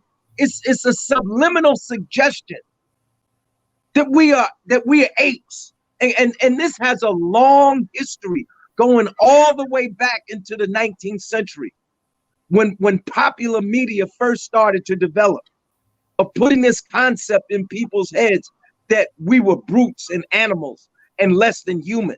I mean, that was the theory from the beginning, but they had to make, and then, you know, lest you forget, they'll make King Kong again and again. How many remakes of King Kong have there been? And then you had a situation where they had LeBron James playing King Kong on the front page. Was it Sports Illustrated?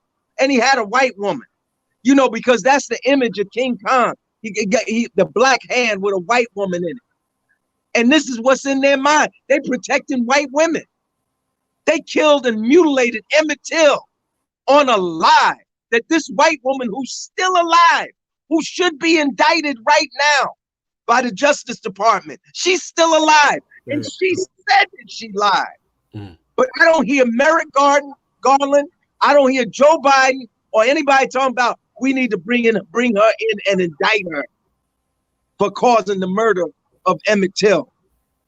This has so many dimensions. I mean, we die. What's the word, Reverend, in the Bible? I forgot the verse and chapter. We die all the day long. Isn't that what they say in the Bible? Yeah. We're playing all day long. All the day. If it had been black people that had seized the Capitol building on January the 6th, blood would have been running down the steps of the Capitol into Pennsylvania Avenue.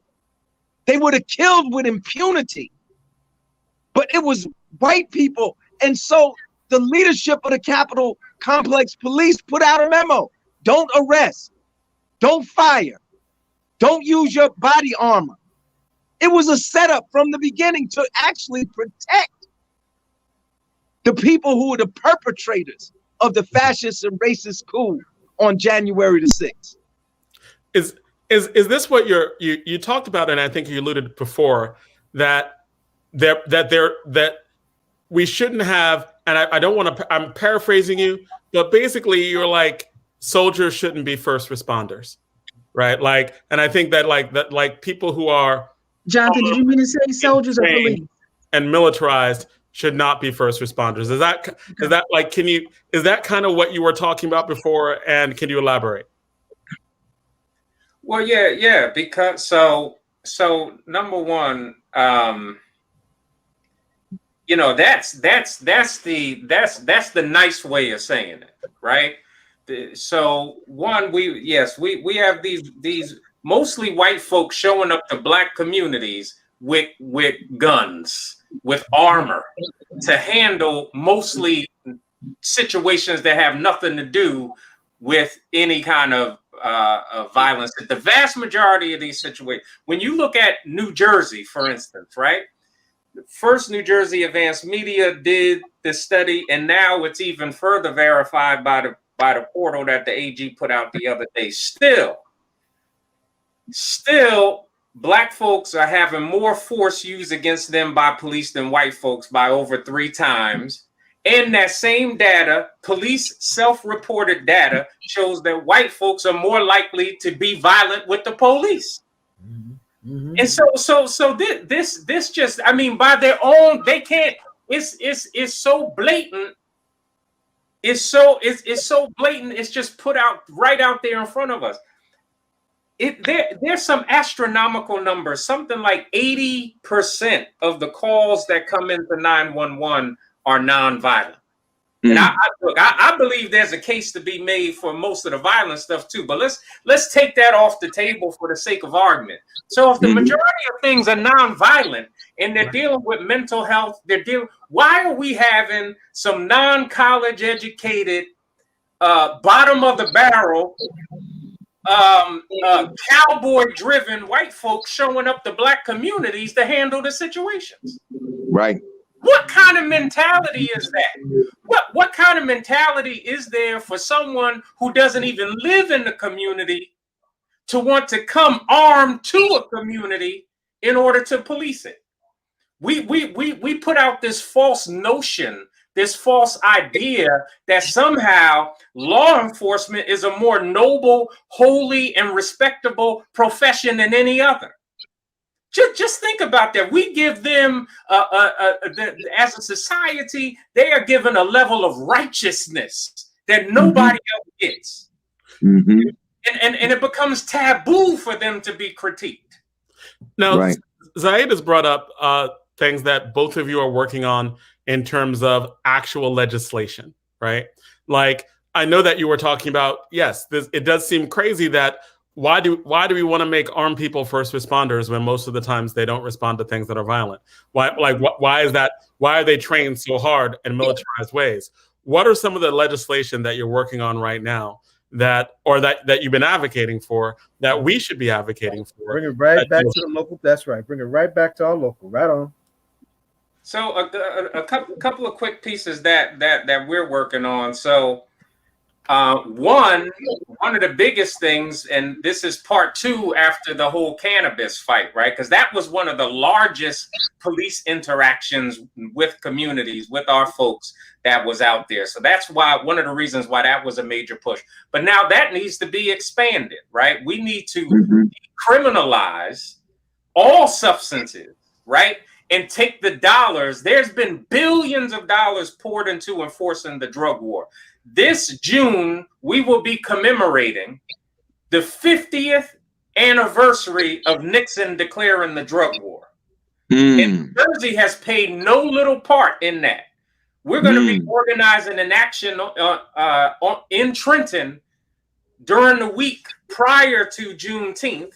We know Pop has the big piece for reparations going on Juneteenth. We're looking at doing something in Trenton commemorating this 50-year anniversary and calling for its abolition. Because by Nixon's folks' own admission, it was about controlling black people.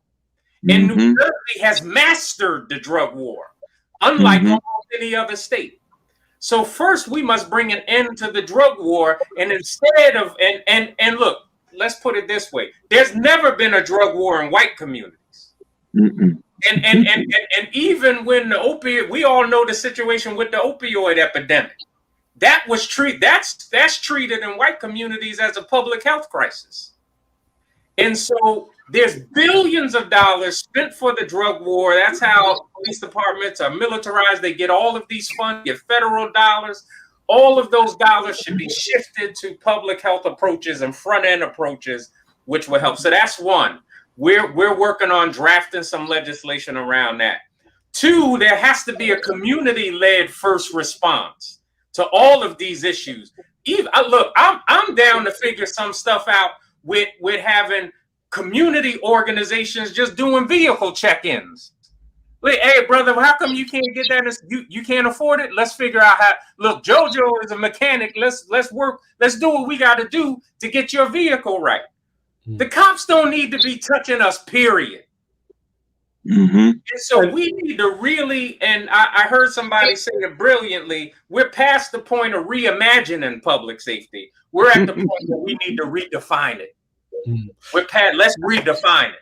So let's start redefining. We need to take them out of the picture in as many instances as possible. And so those are some of the immediate pieces. But of course, and Pop can speak to this better. But of course, the civilian review boards has to be done.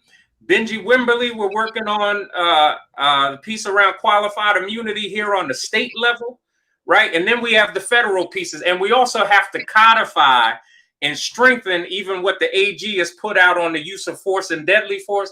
Not only do we have to codify, we have to make that stronger through legislation, and we have to remove the piece around reasonable. You know, this giving police basically a blanket loophole anyway. That's why they can kill us with impunity, because they can say, well, I reasonably was in fear for my life, and that gives them the green light to take our lives under any circumstance. Then, of course, there's the George Floyd bill on the federal level. Charles, I want to shout out to the troops and Salvation Justice, Gantry Fox, and others who have been helping us on the statewide front, because we've been organizing these statewide calls to give testimony and weigh in on local elected officials as we get ready for that bill. So I just want to acknowledge that. Adema, go ahead with your answer. Right. Yeah. Well, I just want to say, Reverend, put us down with you on the week before. We want to be there too, on the 50th anniversary of this this abomination called the drug war, which is really a war, has been a war on Black people. That's right. Drug war. It's been a war on Black people.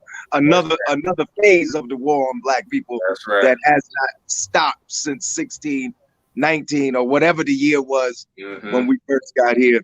But I just want to underscore the need to get this police review board bill passed. You know, in Newark, New Jersey, for almost 70 years, Black people were calling for a police review board. And then finally, in 2014, after the Newark Police Department was so bad that the Justice Department had to come in and put a consent decree on it and put a federal monitor on it. And then Mayor Baraka was elected, and one of his platform planks was a police review board, and he issued the executive order to make it happen. And the city council came back a year later and codified it in municipal law. And then what happened? The Fraternal Order of Police Lodge number 12 went into Superior Court to stop it. And they got a judge who obviously was making sure that the outcome would be beneficial to the police. They got him to rule against the police review board. Then the city appealed it, and the city won in the appellate division. The appeals court said the city of Newark could have a police review board with subpoena power, but a unanimous win. But where is it now? Like, because the Supreme Court. I'm coming to it now. I know. I'm just doing a little push.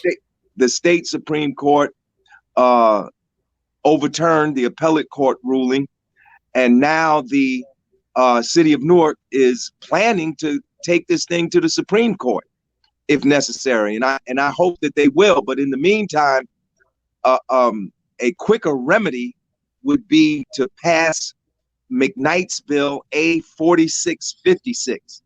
That's the number of the bill that's in the legislature now. So I hope everybody that's watching and listening will get on the phone and call your assembly person and call Speaker Coughlin, because the bill was released from committee. It's ready to go to the floor for a vote. And the only thing standing between that and a vote on the bill is the speaker. The speaker has the power to put up what bills the assembly will vote on, and he holds back what bills he doesn't want. And to be clear, he's holding back. He's holding back on the bill. He's holding back. Yes, holding back on the Housing Justice bill. So in other words, his name, his phone number, all need to be put in, and all activists need to be calling up. There you go. And don't lose sight of the fact that he's also a Democrat. So all these jokers got to be put on blast. There you go. Democratic Party's in love with money. Wait, these are Democrats? Yeah, he's a Democrat. I'm a Democrat. The Democrats control the whole government now. They control the assembly. They control the Senate. They got the governor. you know, and they've rode into office on black people's votes. So That's now right. it's time for them to do something for black people. All of them in the newspaper the other day saying what a great thing it was that Chauvin was found guilty. Well, if it's such a great thing, then do what's necessary to stop police brutality in our state, because New Jersey got its George Floyd's, it's Breonna Taylor's, it's Ahmaud Arbery. Everything that has happened to people in other states has happened to people right here. And I can name people. Warren Lee, I Can't Breathe, was strangled to death. Shakan Nance, shot down. Basil Farrell, shot down. That's right. Rashid Fuquan Moore, shot down. Michael Newkirk, shot down. And on and on and on. You know, Ron Reed, hands up, don't shoot on that's videotape. right, shot 7 times, hands up, nothing in his hand. We can go on and on. But Jonathan, you said the right thing. We need to put up Coughlin's name, his phone number, his district office, his office in Trenton, and we need to keep calling him. Don't stop until the bill is put up for a vote. But that's one half. The other half is that people got to work on their assembly people to make sure they vote the right way, because we don't want the bill to come up for a vote and then it fails. Right. It should not fail with a majority of Democrats. Assembly and Senate. That's Go right. to the Assembly first, then the Senate, and there's a brother that needs to be jacked up, and I'm calling him out. It's Gordon Johnson. We're gonna have to telling folks he's not about have a subpoena power. It's what you want. It's what we want.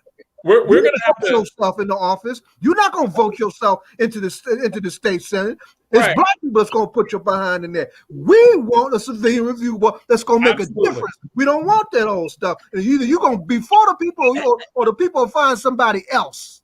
And we're gonna have to come back to this where we just talk about the actual political strategies and solutions. We are over time right now. We're getting ready to head into the next segment. But we want to have you both back on, and we really thank you both for coming out, for being on the show, for being regularly. Like I'm not coming back on unless Reverend Boyer come on. That's Boyer is on. You better blackmail. You better blackmail some of these politicians. You ain't blackmailing us. Jonathan, that's both ways. You know, when you told me Ham was going to be on, I said, I'm changing things up. I'll be on. Is this the first time we've been on together? Is this the first time y'all been on a panel together? No. Okay. Jonathan, as we transition and we getting ready to go into DJ Rhino. Rhino, can you ask the question of Chairman Ham and Pastor Boyer? Lord. Can you ask the question, sir, for them regarding? I thought they got the question before. No, they didn't, sir. I So thought can you ask? we never got the question. Oh, they've been on the show Yeah, before. they But we don't Yeah. get rocking now. They didn't get We've asked Brother Larry. We've asked Brother Larry before. No, but we ask every time they're here. So if you could ask the question, sir. Okay. So peace, Brother Larry. Good seeing you tonight. Peace. Good seeing you. So DJ is Rhino. there anybody that you've been listening to that's hip hop or close to hip hop to your tasting that you like, that you've been listening to? Well, I tell you what, I'm gonna tell you the truth now. What I have been listening to in the month of April, I've been going back and listening to a lot of Gil Scott Heron, because I believe his birthday was April the 5th. I think it was April the 5th. April 1st. April 1st, the birthday of Gil Scott Heron. And just last night, I was listening to Inner City Blues with Gil Scott Heron. Okay. And he was talking about Mark Evans. And I ain't gonna say Marvin Gaye's birthday is April 2nd. Yeah, Marvin Gaye's version was the version that touched me when I was real young, man. Marvin Gaye's version of Inner City Blues. That to this day I get chills when I hear that song. Absolutely. But Gil Scott Heron is like the father of rap, man. Yeah. He laid the definitely one of the fathers, man. That's right. Yep. And Brother Pastor Charles Boyer. Boyer. Hey, Professor Boyer. You know what? Just because I knew I was going to be on here tonight, and You was gonna get the question, right? Yeah. I knew I was gonna get the question, and so earlier put me in the mood. I had to. I was dropping two folks a little bit on my ride back from the barbershop. I had to put on Rod Digger, and then I put on Redman. So that's my Wow. Jersey piece. Brick City in the City. house. That's right. Brick City in the house. It's funny you mentioned Redman. Just before getting on the show, I was watching Redman and Method Man. Redman versus Method Man. They did the verses together. And yeah, that was crazy. It was bananas, man. Yeah. It was bananas. It was really good. But yeah, all right. So Redman and Rod Digger. That's what's up. Yeah, I think Rod Digger is one of the most most least recognized MCs. I think she was one of the best MCs of all time, and she doesn't get the credit for it. It is very true. It's very true. I saw her recently at He just blew up the mic. He just blew up the mic. What'd you say? Oh yeah, she blew. Yeah, I said he just blew up the mic with that assessment of Rod Digger. Yeah, Rod Digger. Let me tell you, Rod Digger. I saw her. The last time I saw her was at SOBs, I believe. I just saw her live, man, and she took over that show. She was the best thing. She was the best performance in the lineup. You know what I mean? Yeah. Rod Digger, and she's still doing her thing. You know, she's on Lord Jamal's Godcast, the you know what I mean, Godcast. And she's still recording, still touring, still doing shows. Rod Digger's still active, man, and yeah, much respect to Rod Digger. Yep, she got the key to the city. So, Pastor Boyer and Chairman Ham, thank you for being here, and we look forward to seeing you soon. Pastor Boyer, we'll be in Philly tomorrow. We'll make sure you text to make sure you have the information just in case you didn't know about the rally from Mamiya. And we look forward to talking to you soon. Any last words for him, Jonathan?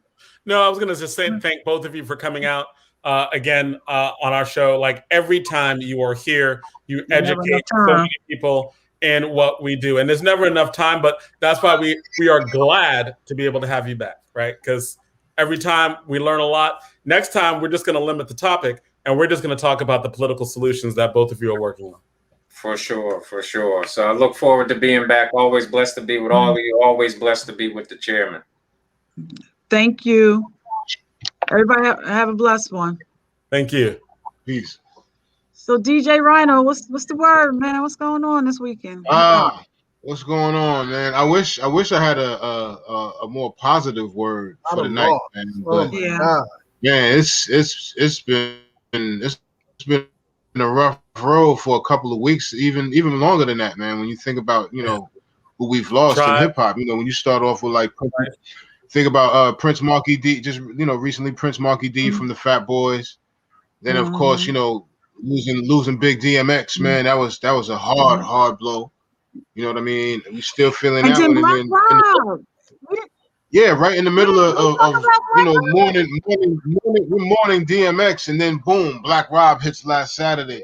You know, I was right in the middle of doing a live mix somewhere, and I got the news of Black Rob, and it was like, wow, man, what's going on? And then like, whoa, not even a full week, because that was last Saturday. It's not even Saturday yet. That's tomorrow. Right.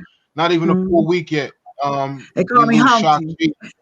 We lose Shock G from Digital Underground, and a lot of people don't realize, you know, how much of a musician he really was. He wasn't just a rapper.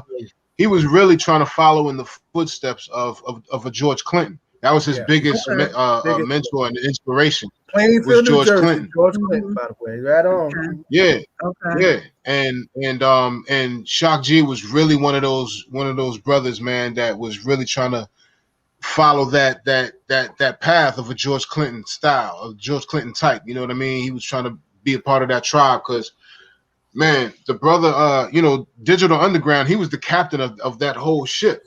You know what I'm saying? He was the captain of the whole ship, man. And he did most of the production and a lot of the keyboard playing that you hear and that stuff. That was Shock. Shock did a lot of the stuff, man. You know, drum production, drum programming and stuff like that. Shock was amazing, man. And then, you know, he was the one to put out Tupac. You know what I'm saying? His Tupac's first outbreak was in a song called Same Song that Digital Underground had. And Tupac comes out, he has like the king garb on, he got the crown, and he's in the African garb, and they're bringing him out in the throne, and he jumps out of the throne and he starts rapping. That was Tupac. That's why I got this shirt on. You know what I'm saying? Because Shock G, famous cover of the Black Panther Shock G Party was the one to man. bring us one of our greatest, brothers, man. And Shock's gonna be missed, man. Like Shock did a lot of production for Tupac too, man. One of my favorite songs, he So Many Tears. Shock G did he produced that. He also produced another favorite of mine, which was a big hit. I Get Around. That's right. So I mean, Shock was a musician. He was a musician. I just recently saw since he passed, I saw a clip of Shock G playing keyboards, and he was doing his version of Knee Deep by Parliament Funkadelic. But what he was doing, he was giving it was like a tribute to Rock the Bells, LL Cool J's Rock the Bells station on XM radio. And it was like, it was comical, but it was still dope because he was really playing those chords and he was singing his heart out, man. It's he's gonna be missed, man. He was a good brother, man. And Shock G, he put a lot, man. He, like I said, he was the captain of that whole DU ship, man. And I mean, it's hard to even say enough of what Shock G brought to the game, you know what I mean? And a lot of people don't know about it. You know what I'm saying? So rest in peace to Shock G. And also talking about P-Funk and Parliament Funkadelic and George Clinton, the whole thing with Humpty Dance with the nose and everything. That was something that Pinocchio syndrome. George Clinton, make the funk or your nose will grow. Did he had the whole George Clinton always had like the different personas that he would take on, you know what I'm saying? And that's the thing that Shock G gravitated to. So when he did the Humpty's dance, that was like his alter ego, you know what I'm saying? He throw the nose on and he throw the voice on, he do Humpty, you know what I mean? And it was his whole thing to me was a big ode to George Clinton and Parliament Funkadelic, man. But he did it in a real cool, classy way. It was always positive, never had no negative. It was always party up vibes, you know what I'm saying? But it was good music though. It was funky. It was real funky music, man. So we gonna miss Shock G, man. We gonna miss him. And speaking of Shock G, and just thinking of them, of Shock G and back then, and listening to them, one of them from the West Coast, I always liked Nate Dogg. And Nate Dogg, it was just something. His sound, that sound was just. I don't know, where R&B met hip hop, I guess you would say. Yeah, I mean, you know what it is the West Coast. The West Coast was about funk, man. Like Oakland and just a lot of part of the West Coast and even Ohio and stuff, but which is more like Midwest. But yeah, out west, man, there was a lot of funk, man. Like people came up on funk. That's what it was. Like how DC was go-go, and out west it was funk. It was hard funk, man. That deep, good, nasty funk, man. You know what I mean? They got into that, man, and that was the sound. So yeah, and Nate Dogg was just one of those brothers, man. He was a crooner, man. Nate Dogg was a crooner, but he did it from a hip hop street angle that was unique because nobody was really doing it like that. Not the way he did. Yeah, because he really sounded official. It didn't sound like somebody was trying to play that role or something like that. Like he sounded like he was really about that life, man, but singing his heart out on it though. You know what I'm saying? He created all of those hooks, all that stuff that Nate Dogg sang. He created those. And that's what I think he did, an unsung or something like that, and they were talking about how he found his vibe, and and because he found his unique space, he was very sought after. People sought after him to do the hooks and things like that. So yeah, I think he told a story. He was sick, and he was a real interesting dude. It's like So the West Coast definitely got a lot of funk behind them, and New York picked up on it. New York had it too, you know what I'm saying. But like I said, Cali, out west was deep with it, you know what I'm saying. But that spreads, man. Good music spreads around, But and then going back to Black Rob, Black Rob was a bad boy artist, man, and Black Rob had that single. It was a big single. It was his big single. Like, whoa. Anybody like, yeah, Like, like whoa. whoa, yeah. So that was his big thing. But he also had the other joints. He had a joint on which was one of my favorites, and I always think of one of my boys because it was his favorite too. It was called "I Love You, Baby," and it was on Puff Daddy's album called "No Way Out." And Black Rob, he was a street dude, man. He had a gritty, gruff kind of voice. You know what I'm saying? But his flow was real nice, and he knew how to paint a picture with his flow and the sound of his voice. He would use all of that to paint the picture. You know what I'm saying? And And I Black gotta Rob, go back and look because I got a lot of mixtapes by Black Rob. yeah. And another personal favorite of mine that he had a joint called "She's a Pro," which really mean pro meant something else, but it was called "She's a Pro," and the music and the flow. Black Rob had a lot of potential, and I personally felt like we didn't hear enough of Black Rob. Like his music didn't get out there enough for people to really grasp onto it and appreciate it like they should have, because he had a lot of good music, man. It was, as far as as far as the street cats, you want to hear some good street music. Black Rob was that dude. But I don't think it was promoted enough properly. Maybe, I don't know, but Black Rob was definitely he was a good cat, man. And I remember seeing the pictures of him being sick. I don't even know what it was he was going through, but I just remember everybody was thinking that he was going to pull through it because how social media is. You get all kinds of mixed messages. Somebody said like, yeah, he was going through something, but it wasn't as serious as they thought, and and so he was going to be coming out of that. So I kind of had hope off that, and then when I heard the news, man, right in the middle of it, while I was doing a live mix, I got that news, and I had to kind of switch up the mix just a little bit to tribute him because, yeah, man, that was crazy. And then, like I said, we just loved. Rhino, I just want to read. There was a post that said it was that fat bass line, funk, and they brought Butch Smalls from United Sound to perform with Snoop, and Butchie was part of the P-Funk crew and did session work throughout the performers. I'm feeling that Queen Mother You Moore. going back? That's going back. That's definitely going. Up 2 consecutive Aspora. I remember the name Butchie. That's we going back right there. Butch Smalls. All right. Yeah, but that's what's going on. And then again, I got to drop this one too. I have to drop this. Another person we lost. Let's go local right here in Brick City. I don't know if any of y'all know. He's a rapper, and he's just a face, and a known dude in the community. We call him Double O. He's one of the brothers. He's a rapper. We call him a OG legendary rapper from out here in Newark. He's done a lot of battles, a lot of music, but he just lost his brother. His brother Raouf. We used to call him Stinger. My man Double O and his brother Raouf. They had a duo group, and they called themselves the Brown Hornet and the Stinger. So Double O was the Brown Hornet, and Raouf was the Stinger, and they had this group together. And we're talking about blood brothers. They and they came up, man. And so he just lost his brother just recently, man. And I just want to say rest in peace and put that out there. Give him a little shine, because that's Brick City legends, man, from back in the day. I remember having it. I still have the tape with both of them on there. And since they split up as a group, Double O's gone on to do great things, man. You know what I'm saying? As far as his battling and his recordings and things like that, and videos and all kinds of things like that. But his brother Stinger, Raouf, man, he was a true cat in the hood too, legendary dude, and he's gonna be missed. He's gonna be missed.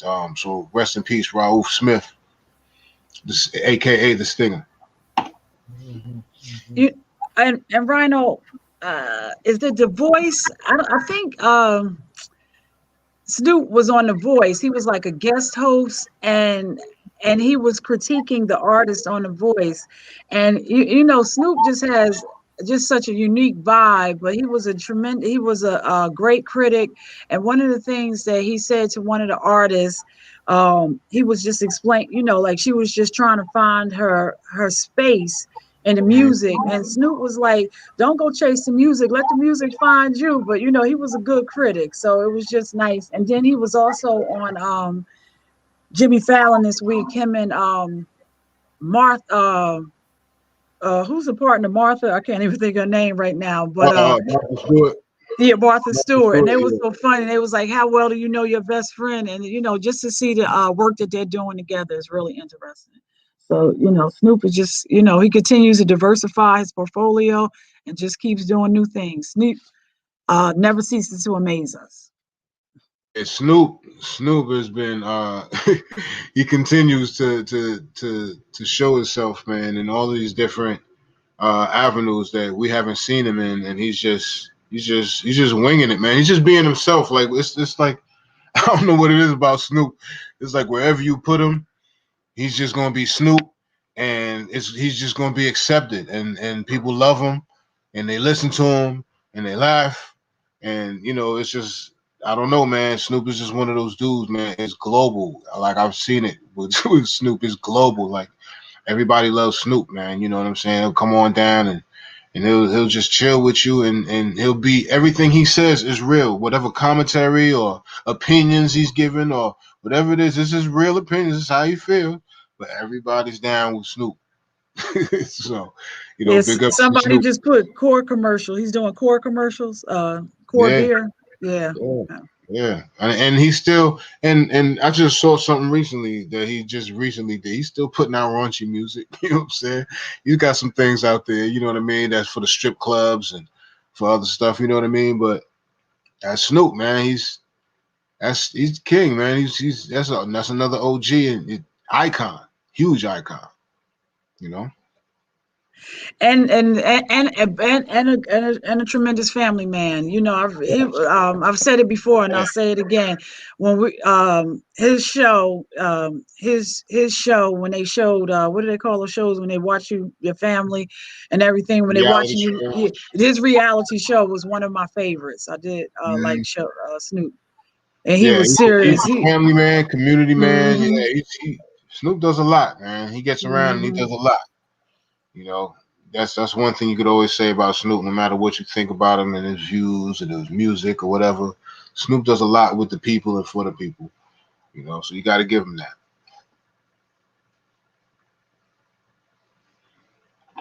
But that's all I got as far as what's going on in hip hop. Like I said, I wish I had better music. Better news for y'all. But what I will say is that DMX's services are tomorrow. Let me see if I can pull it up real quick.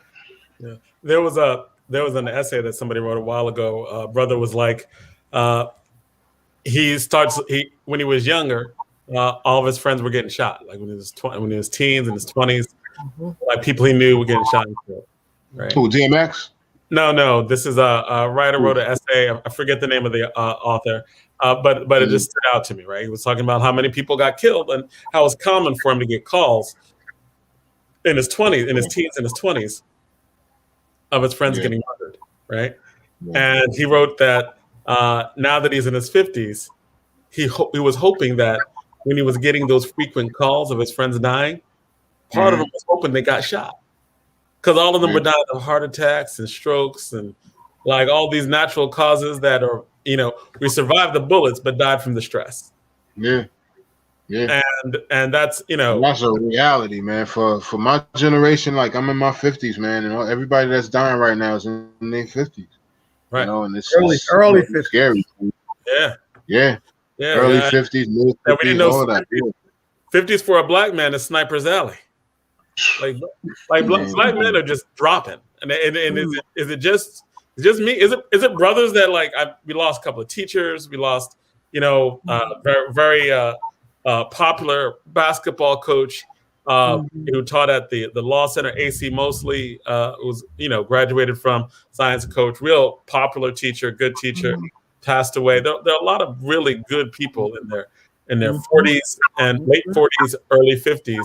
That's the point that I was trying to make earlier about this COVID thing. This COVID thing is really starting to show up in folks that age and starting to go down, right? So this is still a real clear and present danger, right? And it is as dangerous to our folks as we get younger now, as it has been to those of us who are older. So folks got to really be careful with this stuff, man. And you know, I mean, we got other things that take us out of here before our time too. You know, I think that's the point that y'all making. But around this whole thing around COVID, we can't get around this thing. We got to do an update on that soon too, I would dare say. Hey, Ronnie, do you think people are going to start writing about that soon? Like a lot of the, like the people who were making hip hop back in the day, who are around the ages late 40s and 50s, are still putting out some stuff. Do you hear a change in that, like addressing mortality in other ways too, or no? You think people start writing? I mean, only from my generation, and you don't hear from too much of my generation on mainstream radio anymore. But when I do listen to, people that I grew up listening to, what they do recently, like all of their recent work, they're talking about, how to maintain and survive out here, how to take care of your family, and how to, gain land and money and wealth. And, what I'm saying? It's about growing up and changing your lifestyle and things like that, man, and doing things better for yourself and your people and your community. So that's the messages that I get from my peers in hip hop. But like, again, you don't hear from too many of my peers in mainstream radio and mainstream media. You don't get to hear from them. So, you got to dig deep for those. Because right now, all you're going to get from mainstream is party in strip clubs, get high, get drunk, get money wasted. You know what I mean? All the things that make you die when you're 50. Yeah. Exactly. But not our age, Ryan. Like they're 50 in their late 20s, and they in their mid 20s. They're 25, looking like they're 50, looking like they're 80. Yeah. And so So I want. But Ryan, real quick, let me just throw this out. Yeah, I got it. You got the DMX stuff. Did you get it? You got the DMX stuff, Rhino? Because I got it. Did you get it? Yeah. Because I just want to say, because I'm the only reason why I'm saying is because the attendance is restricted to the family, so I'm not putting this out there like people can go to the wake or to the services.